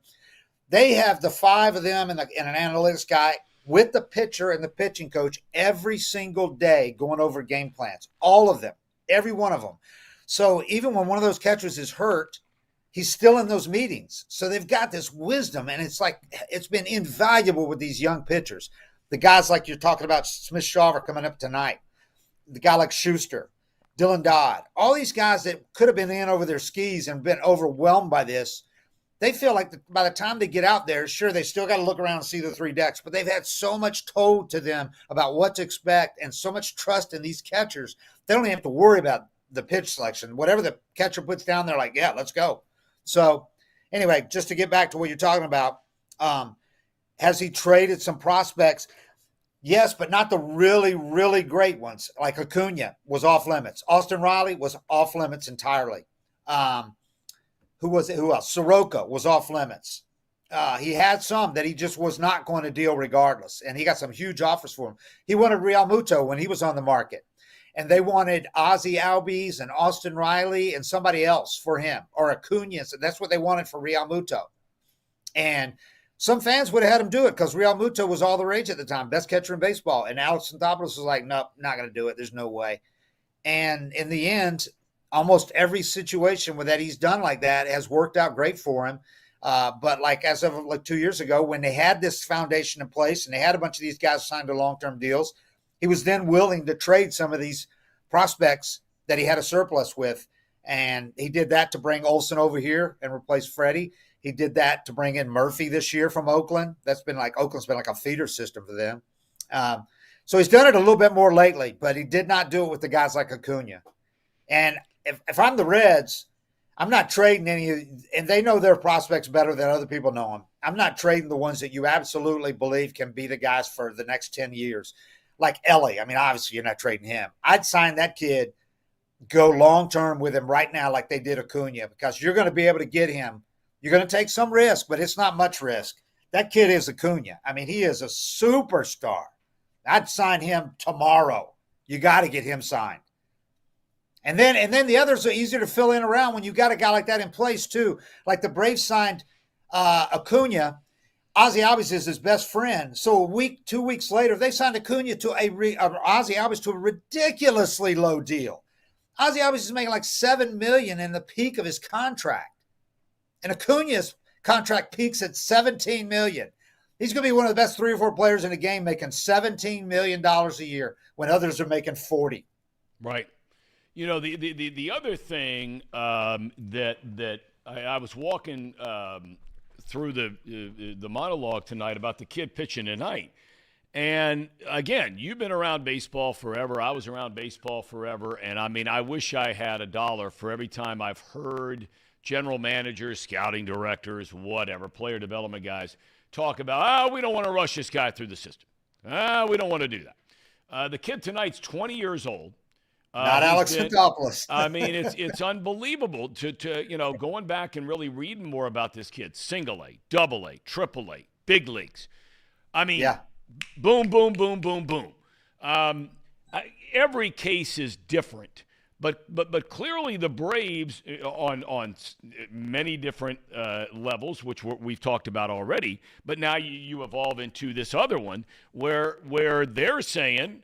And I don't know if they're getting in conversations. I'm sure it's part of it with the manager of whatever level the kid is at, the pitching coach at whatever level the kid is at, whatever it might be, is where they're saying, hey, we're not worried about this guy failing in the big leagues, 20 years old. He's 20 years old. We're getting him to the big leagues. I think it's unbelievable. That was the stuff the Expos used to do that nobody else did, right? Yeah. Yeah, it's really been a sea change in – it started with Alex Anthopoulos doing it with Soroka when he was 20. He brought him from Double-A.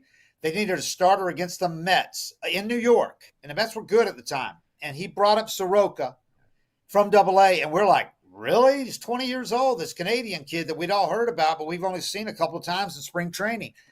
Brings him up because he was told by the scouting people, his manager, that he was ready, he wouldn't be overwhelmed. So he brings him up to start at Citi Field, and he pitched great.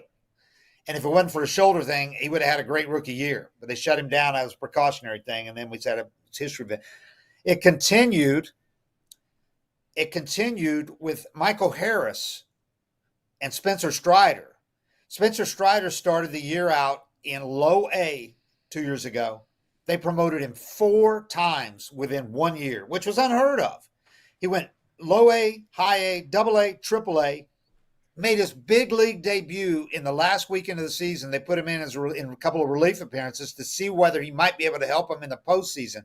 Kid that started the year in A-ball and was promoted 4 times. Then it continued with Michael Harris. They had injury situation in center field. They weren't getting any production a year ago in April and May. They weren't getting any production in center field, and they had some guys banged up. And the left fielder that former Red. That, you're Adam Duvall. Adam Duvall. Adam got hurt. They had him playing out of position in center, and he was much better in the corner. They wanted him to get back to the corner rather than play here every day in center in the heat and all that. So they moved him to left, and they wanted to get Michael Harris. They knew could play great defense, but they were just hoping he'd keep his head above water. They thought he could, but even if he just barely, kept his head above water, that'd be okay. But they made the bold move. They bring this kid up at 20 years old from Double-A, 2 years after he'd been in high school in suburban Atlanta. And he wasn't even one of these kids that played year-round ball and was perfect game guy, travel ball. This kid was from is from a different background and did not play all that ball. So he was really inexperienced. But they knew he could play, and he knew the defense would play at the big league level. So they brought him up. He surpassed all expectations. Marquise Grissom has worked with the kid, and he came up and he wasn't overwhelmed at all. He ends up being Rookie of the Year last year after they bring him up at the end of May. So that was the third guy. And then they did it again this year with the 2 prospects in spring training that came into these guys had pitched a little in AAA, but again, they were young guys with no major league experience. They put them into the 5th starter competition, and ends up there. One of those kids, Schuster, is pitching really well now. But Smith Shaver was another along the lines of of Soroka and Michael Harris that we were just kind of dumbfounded. But at this point, we're like, actually, I was talking with another one of the beat writers a couple of days before that, and we were looking at these starts that Smith-Shawver was just dominant. Yeah. And it motored him to AAA. He finally gave up a run in his 2 starts there. But he'd only made 2 starts there, 7 starts all year, started out in the A-ball. Right. 20 years old. Kid did not start pitching until after his junior year in high school, 3 years ago. Literally. He was a third baseman, and he was going to go play football at Texas Tech. He was a quarterback. But anyway, he's got such a great arm, and it comes so fast this year, developing a slider and his command. He cut the walks down drastically. So when they needed a starter, we're out in Oakland, and what does Alex do? Brings the kid up, man, for bullpen help out in Oakland, and then sticks him into the starting rotation a week later, and he just held his own. He's been fine. So Alex is of the mindset he just doesn't care what all the rules have been, and the irony is that the manager is a baseball lifer, Snitker, who's 67 years old, a minor league guy for 4 decades, right? And Snit's all about comes from the age where every prospect spent 1 year at every level minimum. So they spent 4 or 5 years in the minor leagues, and that's what Snit grew up on, and he believes in that too. But he's also knows that the game has changed, and it's working for the Braves. And Snit is the most adaptable guy in the world, even though he may still believe in this system. He goes along with Alex and says, if you're going to bring up Smith-Shawver, then let's go, let's do it. And it kind of goes. Also, Snit's funny, man, because he's a guy that he's old school in every way possible, but he's got maybe one of the most flamboyant players in the game in Acuna. And Snit does not tell him, don't do this, don't do that, because he knows the game is what it is now, and you're not going to survive in the game if you try to be what the game used to be. So he's a smart guy, Snitker. Yeah, I mean, they just have it going on so many different levels, and clearly great coaching staff. Yeah, there's no great doubt, and you still got some of those guys that are around. You were going through some of the, the guys that are still around. Chipper's still around. Grissom's still around. I mean, some of these guys that were great players, and now they're giving back to the game and Hall of Fame players in some cases. But now comes this weekend for the Reds. I mean, look. You and I were going back and forth on email yesterday a little bit. I mean, nobody thought in their right mind, including here in Cincinnati, the most hardcore fan, that this would be a matchup in the middle of June between 2 division leaders. I think everybody saw Atlanta and said, okay, they'll probably come rolling in. We're going to have a concert Friday night after the game. We're going to have a big Hunter Green jersey giveaway on Saturday. Maybe get some fans in the stands because nobody's coming anymore. Were there any comments at all? You were in Philadelphia with the team. They got rained out 2 days ago. They won in 10 innings yesterday. Did they have any thoughts, or did Brian have any thoughts about playing the Reds and the way the Reds are playing now? Yeah, they're well aware of what they're doing right now, and they've all said, it's not going to get any easier. We go from this to another team this streak, and the Reds are good. They know all about their talent and what they're doing. They faced them earlier this year. They know how good. They faced Hunter Green, I think, a couple of times already, so they know what he's got. So it's they're well aware, and I think everybody's kind of looking forward to seeing Ellie. Everybody's been talking about him. Everybody knows that he's kind of their Acuna for sure. So you're going to have arguably the two. I mean, there's a kid out in Seattle, obviously, and there's Tatis in San Diego, but you could argue that the 2 most dynamic players in baseball are going to be on the field in this game, in this series with Ellie and obviously Acuna. But I can't wait to see right now. Cruz, Acuna is just. I mean, his numbers this year are just sick.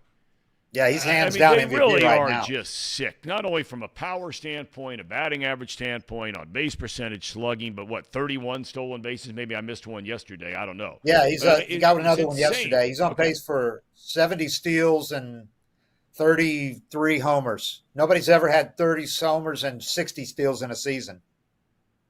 I thought Eric Davis did that one year. I thought he went 30-80. Was he 20-80, something like that? Because anyway, I mean. Nobody, Yeah, Acuna's doing stuff. Eric Davis is a good comparable, though. Well, I think that Acuna hits for a little bit better average than Davis did, and I think that Acuna is just a phenomenal player. David, I can't thank you enough for your time. I know you're really busy and traveling this morning already, and congratulations on the award in North Carolina. So safe travels there, and hopefully we'll catch up with you down the road. All right, man. Good talking to you. You too, Dave. Dave O'Brien, kind enough, covers the Atlanta Braves, has for a number of years for The Athletic at theathletic.com.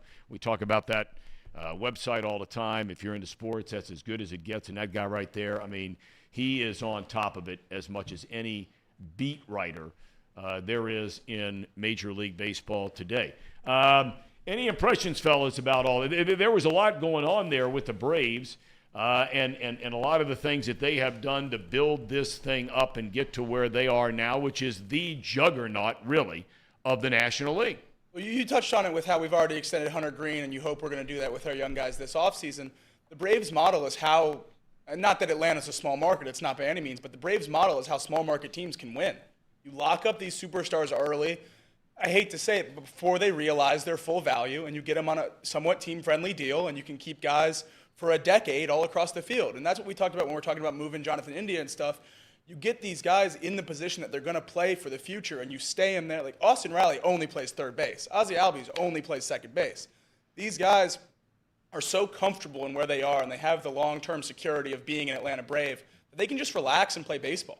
And I think that's part of the reason why we see them, night in, night out, being one of the best teams in the league. You get to the whole thing, though, and, really the Cleveland Indians at the time, the Indians, now the Guardians, but at the time, they were the first team that saw guys like Albert Bell and Manny Ramirez and Carlos Baerga and Sandy Alomar Jr. and Roberto Alomar Jr., right? Roberto Alomar. They were the first ones to see these young players, Jim Thome, Richie Sexson, who was this big, huge slugger back in the 90s when the Indians went to a couple of World Series, lost them both. But they had, for me, even more than this Atlanta team. For me, if you were looking for just position players all coming together at one time, I have never seen a group of players to come up with one team at one time in my life that were more talented than that group. And John Hart, who was the general manager at the time in Cleveland, was really the first guy who started to sign these young players to long-term deals. Now, clearly, let's just use De La Cruz as an example to try to put it in perspective. You've watched him now for 2.5 weeks. Okay, you're probably not going to do it during this season. You're going to watch him the rest of the year.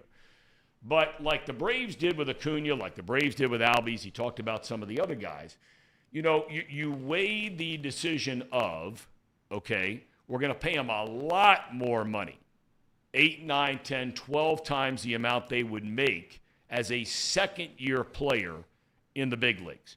You're going to pay them a ton of money for their second year, their third year, their fourth year, their fifth year. In some cases, you're even going beyond that, of where they would go to arbitration, start making a pile of money after the third year, second year in some of the Super 2 cases. It is a roll of the dice. Make no mistake about it. Because there have been some guys that have been signed through the years with other teams where you give them that long-term deal like the Reds did with Hunter Green this year, and for whatever reason, injury, unproductive, the deal turns out to be a disaster. You're on the hook for somebody who doesn't even make it. You heard him say he'd sign De La Cruz right now. I mean, if you're the general manager of the Reds, Elliott, owner of the Reds, whatever it might be, are you going to start going out? And Nick Kroll was asked this question the other day, and he came out and said it takes two sides to make a deal. I mean, would you be in favor of rolling the dice on McClain, Steer, De La Cruz? We've already seen it with Green, maybe Abbott. You think about doing that, or you wait a little while? No, I think I'd do it as soon as possible. Maybe not with every guy, but certainly with Ellie. I would certainly do it with McClain. I would certainly look at it with Abbott. Maybe give Abbott a little bit more time there, because we've seen the regression with Graham Ashcraft. But I do think the earlier you lock these guys up, and Thomas said it, it's the Braves method works. You lock these guys up early, you take that risk, and this is the path. This is what Nick Kroll said we're going to do. So you might as well do it, right? Go be fully committed to it. This is what we're doing. If we're not going to spend a ton of money elsewhere on free agents, and we're going to go the prospect route, pay the prospects, build on this team. Paul, your thoughts? Would you be doing it? Yeah, I would. Look, you have something here. You have some magic. You have lightning in a bottle here. You finally have the fan momentum. You have all of these things that are building your way toward the franchise. Let's do it. Why not? If I had to put them in order for me, I want to hear your guys' order. If you had to put them in order, 3 of them. Steer, McClain, De La Cruz. I'm not asking you who you think will be the best player of the group. If you go by sheer talent, okay, there's no question. De La Cruz has the most tools. But if you had to in order, 1, 2, and 3, if the Reds decided we got Votto, and I read this the other day, you got Votto at the end of the year, coming off the books, $25 million per year. Although you have to pay him $7 million to go away. You're not going to pick up his option, even if he hits $340 this year. You're not bringing him back for $20+ million next year, or at least it would be against the grain of everything you say and have said you want to do and want to be as an organization. All right, so Votto comes off the books, right? Their next highest paid player, I think, was Will Myers. He comes off the books. You're still paying Ken Griffey Jr., which I think is the final year of a contract with him. Yep. He will come off the books. And I believe, I could be wrong, I read this, I believe their 4th highest paid player on this team is Kurt Casale. I think it was it's either Kurt Casale or Luis Cessa. Oh, right. It was Cessa, then Casale. You're right. Mike Moustakas was in there too. Well, yeah, that was the other. So that's a big one. That's $18 million or something. So either way, they're all gone now. I would pay Ellie first. I would pay Matt McClain second, and I would pay Steer third. What Ellie has done for the city in a very short, and it doesn't even seem like Ellie's playing well. I know a lot of people have been saying that. Ellie just doesn't seem fully comfortable with the plate yet. He's hitting 300. What he's done for this city in a remarkably short amount of time is impressive. I would pay Ellie first. He would be my number 1 priority. McClain is very, very closely behind him. Yeah, I couldn't agree more. I think Steer is third, but I think the gap, McClain and Ellie are getting all this love, and rightfully so. They're amazing players, but what Spencer Steer has done for this team from opening day until this point has been unbelievable. And the willingness to move around to position, him, allegedly offering on his own accord to move to the outfield, that's the kind of guy you need on a team like this. I mean, we have big-name guys coming up that we're relying on to be superstars. You need the guys that are willing to move around and blend in where they can help the team most. Spencer Steer is absolutely crucial to the future of this team. Trace put in the chat, TJ Friedel.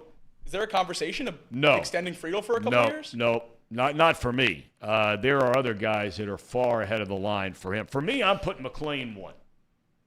I am too, Tom. I'm putting McClain number 1, only because there is a maturity about him where he's walked in the door, and it's all just been like, shh, very quiet around him. He just goes out and plays his long-term position for sure, unlike De La Cruz, which we don't know about yet. Time will tell. His long-term position is going to be as a middle infielder, more than likely shortstop. I still maintain they're going to move De La Cruz. To me, he's a guy that's got to be playing a corner outfield eventually. Good enough athlete to play center, good enough athlete clearly to play short, has played some third. Maybe that's in the mix. Guys like that, you want the wear and tear off their bodies. You really do. And over the course of a long baseball season, year after year after year, the big, tall guys, and De La Cruz is going to put on weight. De La Cruz, I'd like to see him in right, like to see him down at third, but that's just for me. For me, I go McClain, De La Cruz, and Steer, I'm going to give long thought about, because, Jacob, I think you bring up a great point. He's proven to you he'll play third. He's proven to you he can play first. He's proven to you that he's all in about the team. He'll play anywhere you want, which I think you could say the same thing about De La Cruz and certainly McClain. What order would you put him in, Paul? I would probably go Ellie 1, McClain 2, Steer 3. Okay. Casey? I mean, selfishly, I'm picking Matt McClain because I'm a Matt McClain stan guy. I love MM9. He's my guy. He'll always be my guy out of this group. But I can't blame anyone that wants to pay Ellie right now. I mean, he's not only just hitting 300, he's hitting 321. He's leading the team right now. And I know it's only 50-something at bats, but 150. So you're talking about McClain? No, I'm talking about Ellie. Oh, okay, Ellie. Okay.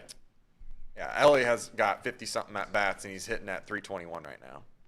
Matt McClain has got 144 at bats and 313. So, I mean, those two have just been electric. I love both of them for different reasons, but I'm a Matt McClain guy. I'm going to pay him first, shortly after Ellie.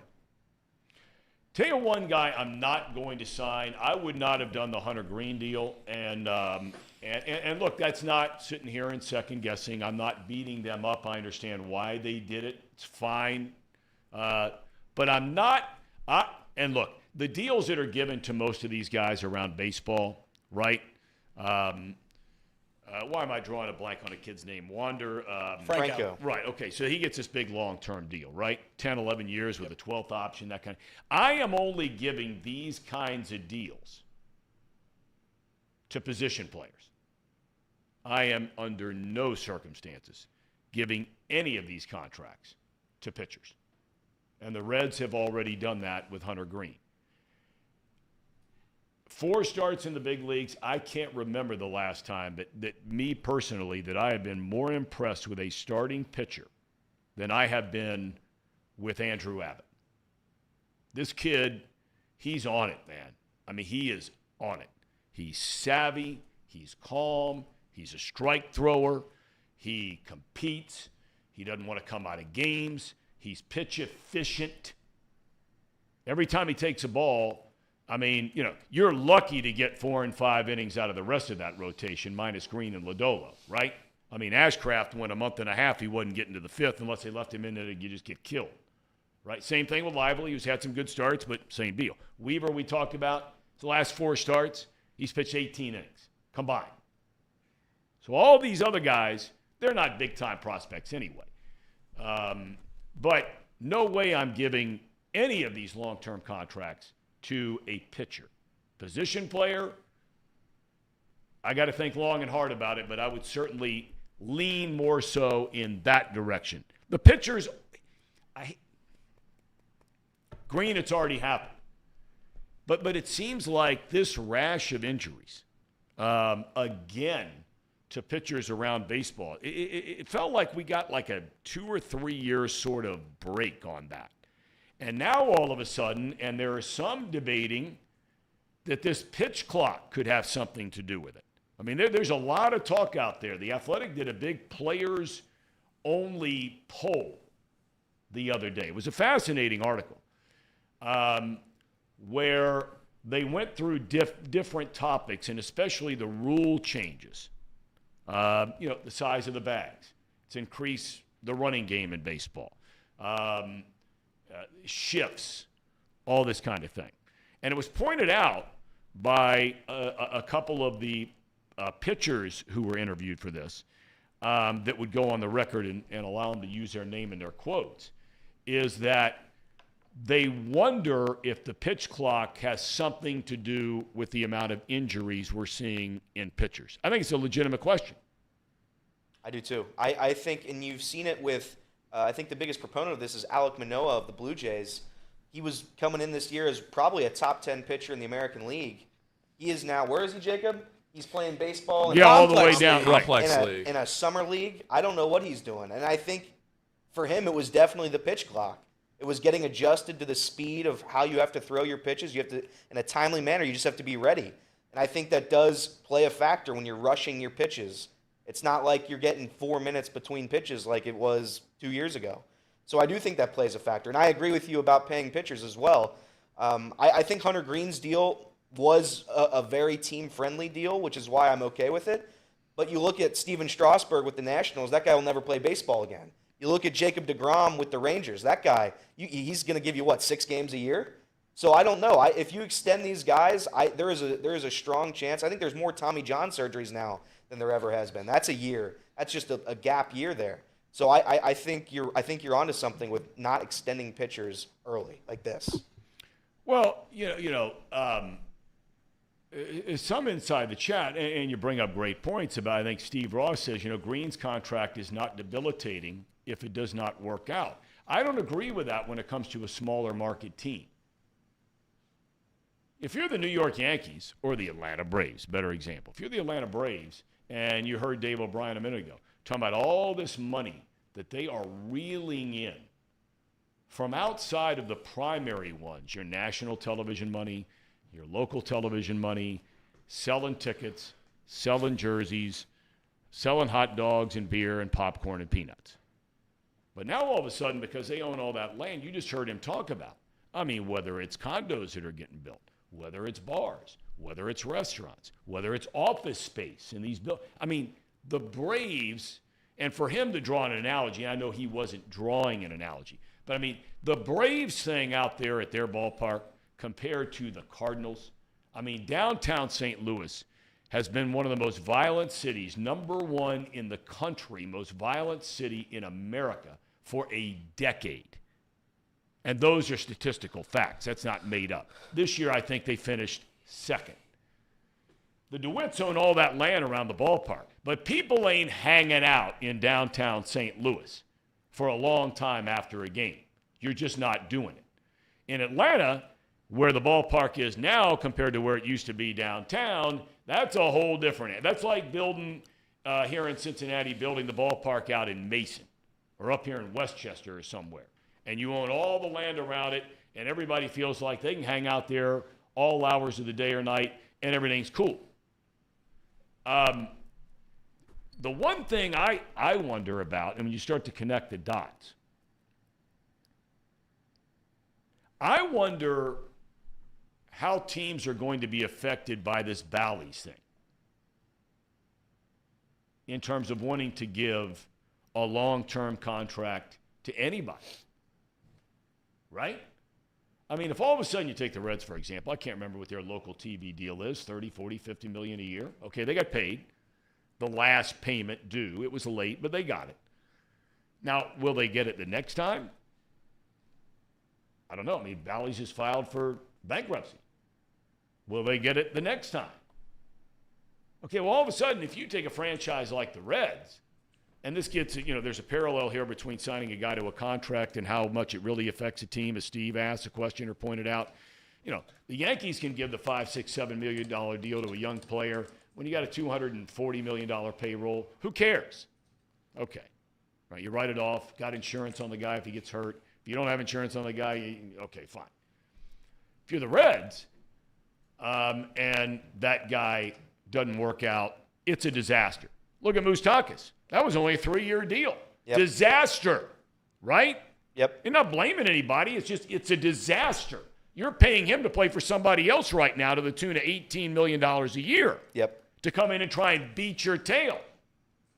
So I just wonder, Paul, where all of this is going, if all of a sudden, like in San Diego, MLB has taken over the Padres television package because they didn't get paid. Yeah. They got a payroll out there of $250 million, $280 million a year. How does that affect it's got to affect your decision about signing guys to contracts, right? Well, when there's this much instability, you have to figure that at some point you need some stability to sign these guys to contracts. And right now, when you're looking at the Bally's deal for the Reds, it looks like things are kind of headed in that San Diego direction, are they not? So then what do you do with all the money? Because that's money that you're thinking about that you're guaranteed, or you think you're guaranteed, that you can use to sign these guys to long-term deals. That's a massive part of where you get your revenue as a professional team is from a TV deal.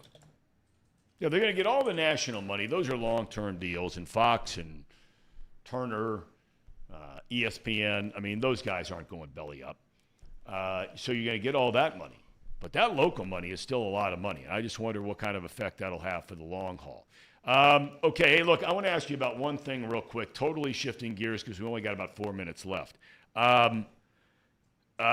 Were you surprised Colby Jones goes in the second round? Yeah, a little bit. I thought he might end up in Indiana there at the end of the first round, but I think the classic line with the NBA draft, Tom, is how funny it is when there's a million trades on one pick, and everybody just gets so confused. I think there's a lot of frustration right now in the NBA with how hard it is to follow a lot of the contracts and the trades and everything else. I mean, it is damn near impossible to figure out what happens when there's a trade or a contract or anything else. It feels like there's so many stipulations, there's so many things going on that, you're trying to follow the draft and you see the little graphic pop up that so-and-so was traded to so-and-so.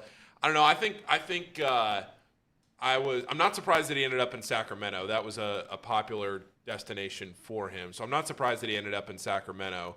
He'd been kicked around Sacramento, Boston, Indiana. He'd gotten a lot of buzz there. Denver. Those were kind of the 4 teams that you thought about. But look, Sacramento was a team that was 250-1 to win the division last year preseason. They won the division. They had the best offense in the league. So yeah, I mean, he's joining a fun team. I don't know how good they'll be next year and how much sustained success they'll have from that run, whether they caught lightning in a bottle or whether it's sustained success. But yeah, I was a little surprised he didn't go in round 1, but pretty much all the projections had him somewhere between 20 and 35, and he ended up at 34. Okay. From Charlotte to Boston to That's Sacramento. amazing. Has anybody heard from him? Anybody talked to him or anything about that whole thing? Colby? No, I had. Okay. No, I haven't. All right. I didn't know if anybody else had. No. And that whole 9 yards. I also haven't really checked in on all that yet this morning because I came right in here. So it happened so fast. Okay, we have power rankings today. We do. All right, That's our are we cherry ready on to top. roll? That's our cherry on top. All right, who's doing these today? It's Elliot. Let's Elliot. go. Let's go. All right, here we go. This is our cherry on top presented by United Dairy Farmers, our power rankings. And they've been expanded to 7, correct? Yes, It's your call. You're the boss. Okay, here we go. Are we ready, Casey? Run the cherry on top while you're. Here we go. Hold on. Hold on. I was in the middle of actually putting in the rankings, so that's my bad. Excited for this week. Can you help me? Oh, put them in? Yep. Where are we at? Oh, right here? Yep. Got it. All right, the floor is yours, Here we Elliot. go. Elliot. All right, here we go. You're You ready? The most popular guy in the room with 1 and the most unpopular with everybody else. Number 7. It's the way I feel when I go in most places. Go ahead. Number 7. Now, this is going to be a controversial one. It's OJ. OJ had a bad week. However, OJ has served his punishment. I kept removing him from the chat. Thus, he makes the top 7. Congratulations, OJ. Okay. How does he make the top 7 when you timed him out almost every Yeah, time? but that's why I kind of feel bad. I kind of bullied him. He had a bad week. And I timed him out a bunch of times, but that's okay. So is this a participation Elliot's number 7? bending the knee. No. There's no knee bending. Number 6? Is number 6 available? Number 6 is available. PB's Ghost. This is my guy. PB's Ghost is a staple of this chat. He is always here every day, right on time. This is my guy. I love PB's Ghost. And he always uses the zebra emoji in the chat. I appreciate it. He is one of the most dedicated zebra emoji users. That's true. Yes. Number 5. Are we ready? Yeah. Everett is my guy. Now, I still don't think Everett likes me, if I'm going to be completely honest. However, I enjoy Everett's discussion. He wants to challenge me in a golf match, Tom. I think I could beat Everett. Significantly, probably by 7 strokes, I'd beat him by. But if Everett wants to be 5, he's 5. All right, number 4. He is not here today. It's a real shame, but Alex Wallace. Alex Wallace Wait is. a minute. Still has Everett up there. It's Everett's Alex here. Wallace. Okay. Hold on. Everybody calm down. It is. Who could this be? Everybody calm down. Hold on. I haven't even revealed it. Top 4. We don't even know. This is number 4 is Alex Wallace, right? Number 4 is Alex Wallace. All right, hold on. Everybody calm down. Let me give Alex's credit. While I'm doing this, what I will say is I was going back yesterday and watching some of our very first shows. I saw Alex Wallace on, I think, the 2nd or 3rd show. He's been there since day 1. Number 4, congratulations, Alex Wallace. There we go, Alex Wallace. I like the picture you used. Evan said Alex is a fraud. Go ahead. Number 3 is my guy, Sir Boy. Tom, I met Sir Boy at GABP the other day. I went up to him. I took a picture with him. It was very nice. Sir Boy is my guy. I think he was my number 1 the last time I did this, but right now he's 3 because these other 2 guys have had phenomenal weeks. At number 2, Drew Garrison. Whoa. Drew has spent roughly $10,000 on Chatterbox Sports over the past 2 weeks. Drew deserves the number 2 spot, and he's got it. I believe it's his daughter's birthday. Happy birthday to Drew's daughter. Tomorrow? Drew owes you an apology because he said when the rankings started to be unveiled, he said Elliott has caved to the woke mob.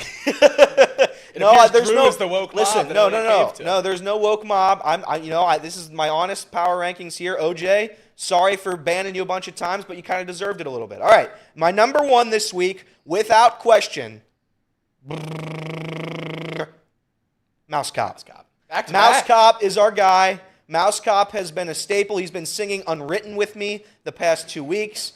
Mouse Cop, you are well deserving of a number 1, and congratulations to your guy Colby Jones getting drafted.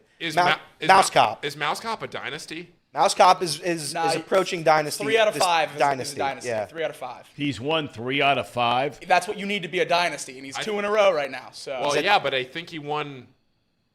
No, He won. Has few he times not already. won 3 out of 5? has he?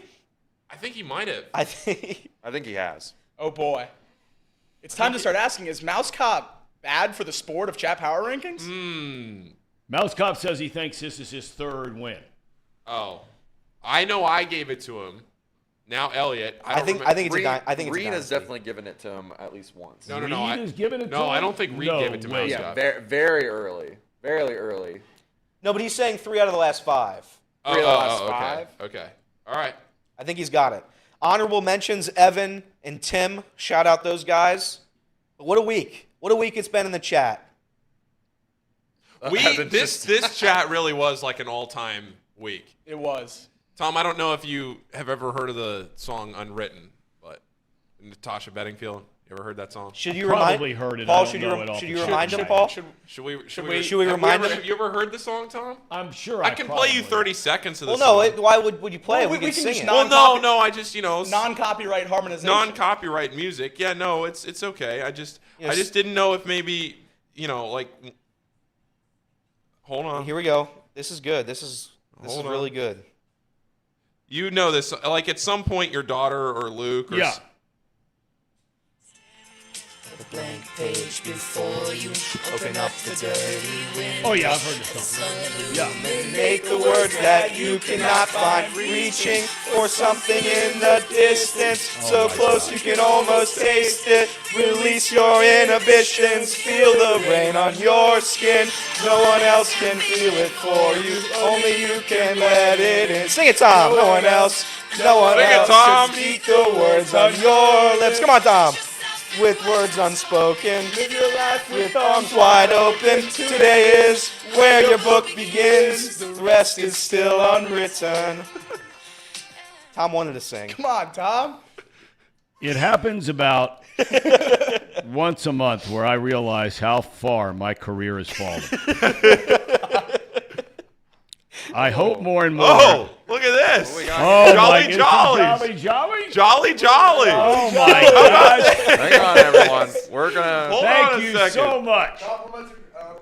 Absolutely. Let's We go, love Jake. Jake. Hey! Jolly. Absolutely. Let's go. Thank you right here in Hamilton, Ohio. Let's go. That is fantastic. right. That's big Thank league. you. Thank you. Jolly Doing all right? Jolly. Doing all right? Yeah, how are you doing? I'm doing great. Thank you. Perfect. Thank you. With Green Bay. I know it. Green Bay, Wisconsin together. That was a lot of fun. Great to see you, Mr. Jollivet. I hope you're doing all right. All right, buddy. Have a great weekend. We thank Let's the go. Jolly. Thank you. How about Thank that? you. Thank you. How about that, fellas? That was Doesn't big get any league. better than that. What a time to be We alive. just went from the lowest low to the highest high in, a blink of an eye. You guys singing to now Jolly Jollies for lunch. Trace, why did you not sing with us? What is that? Is that sweet tea? Oh, the root beer. We got a gallon of the Root root beer? beer, man. Love Oh, root it's beer. so good. That is very All right, good. we're about to dig in, although we have box lunch now, right? No box lunch today. Reed had a Reed event. is occupado. Reed has an event in Cincinnati, so no box lunch today. We are going to eat our Jolly Jollies while it's hot and enjoy our Friday and head on down to GABP or wherever we're all going. All righty, boys. Case, have a great weekend. Paulie, likewise. Thank you, Elliot, Tom. Jacob, everybody have a great weekend. We thank everybody for being with us today and all week long. We'll look forward to seeing you on Monday. God bless. Have a great weekend.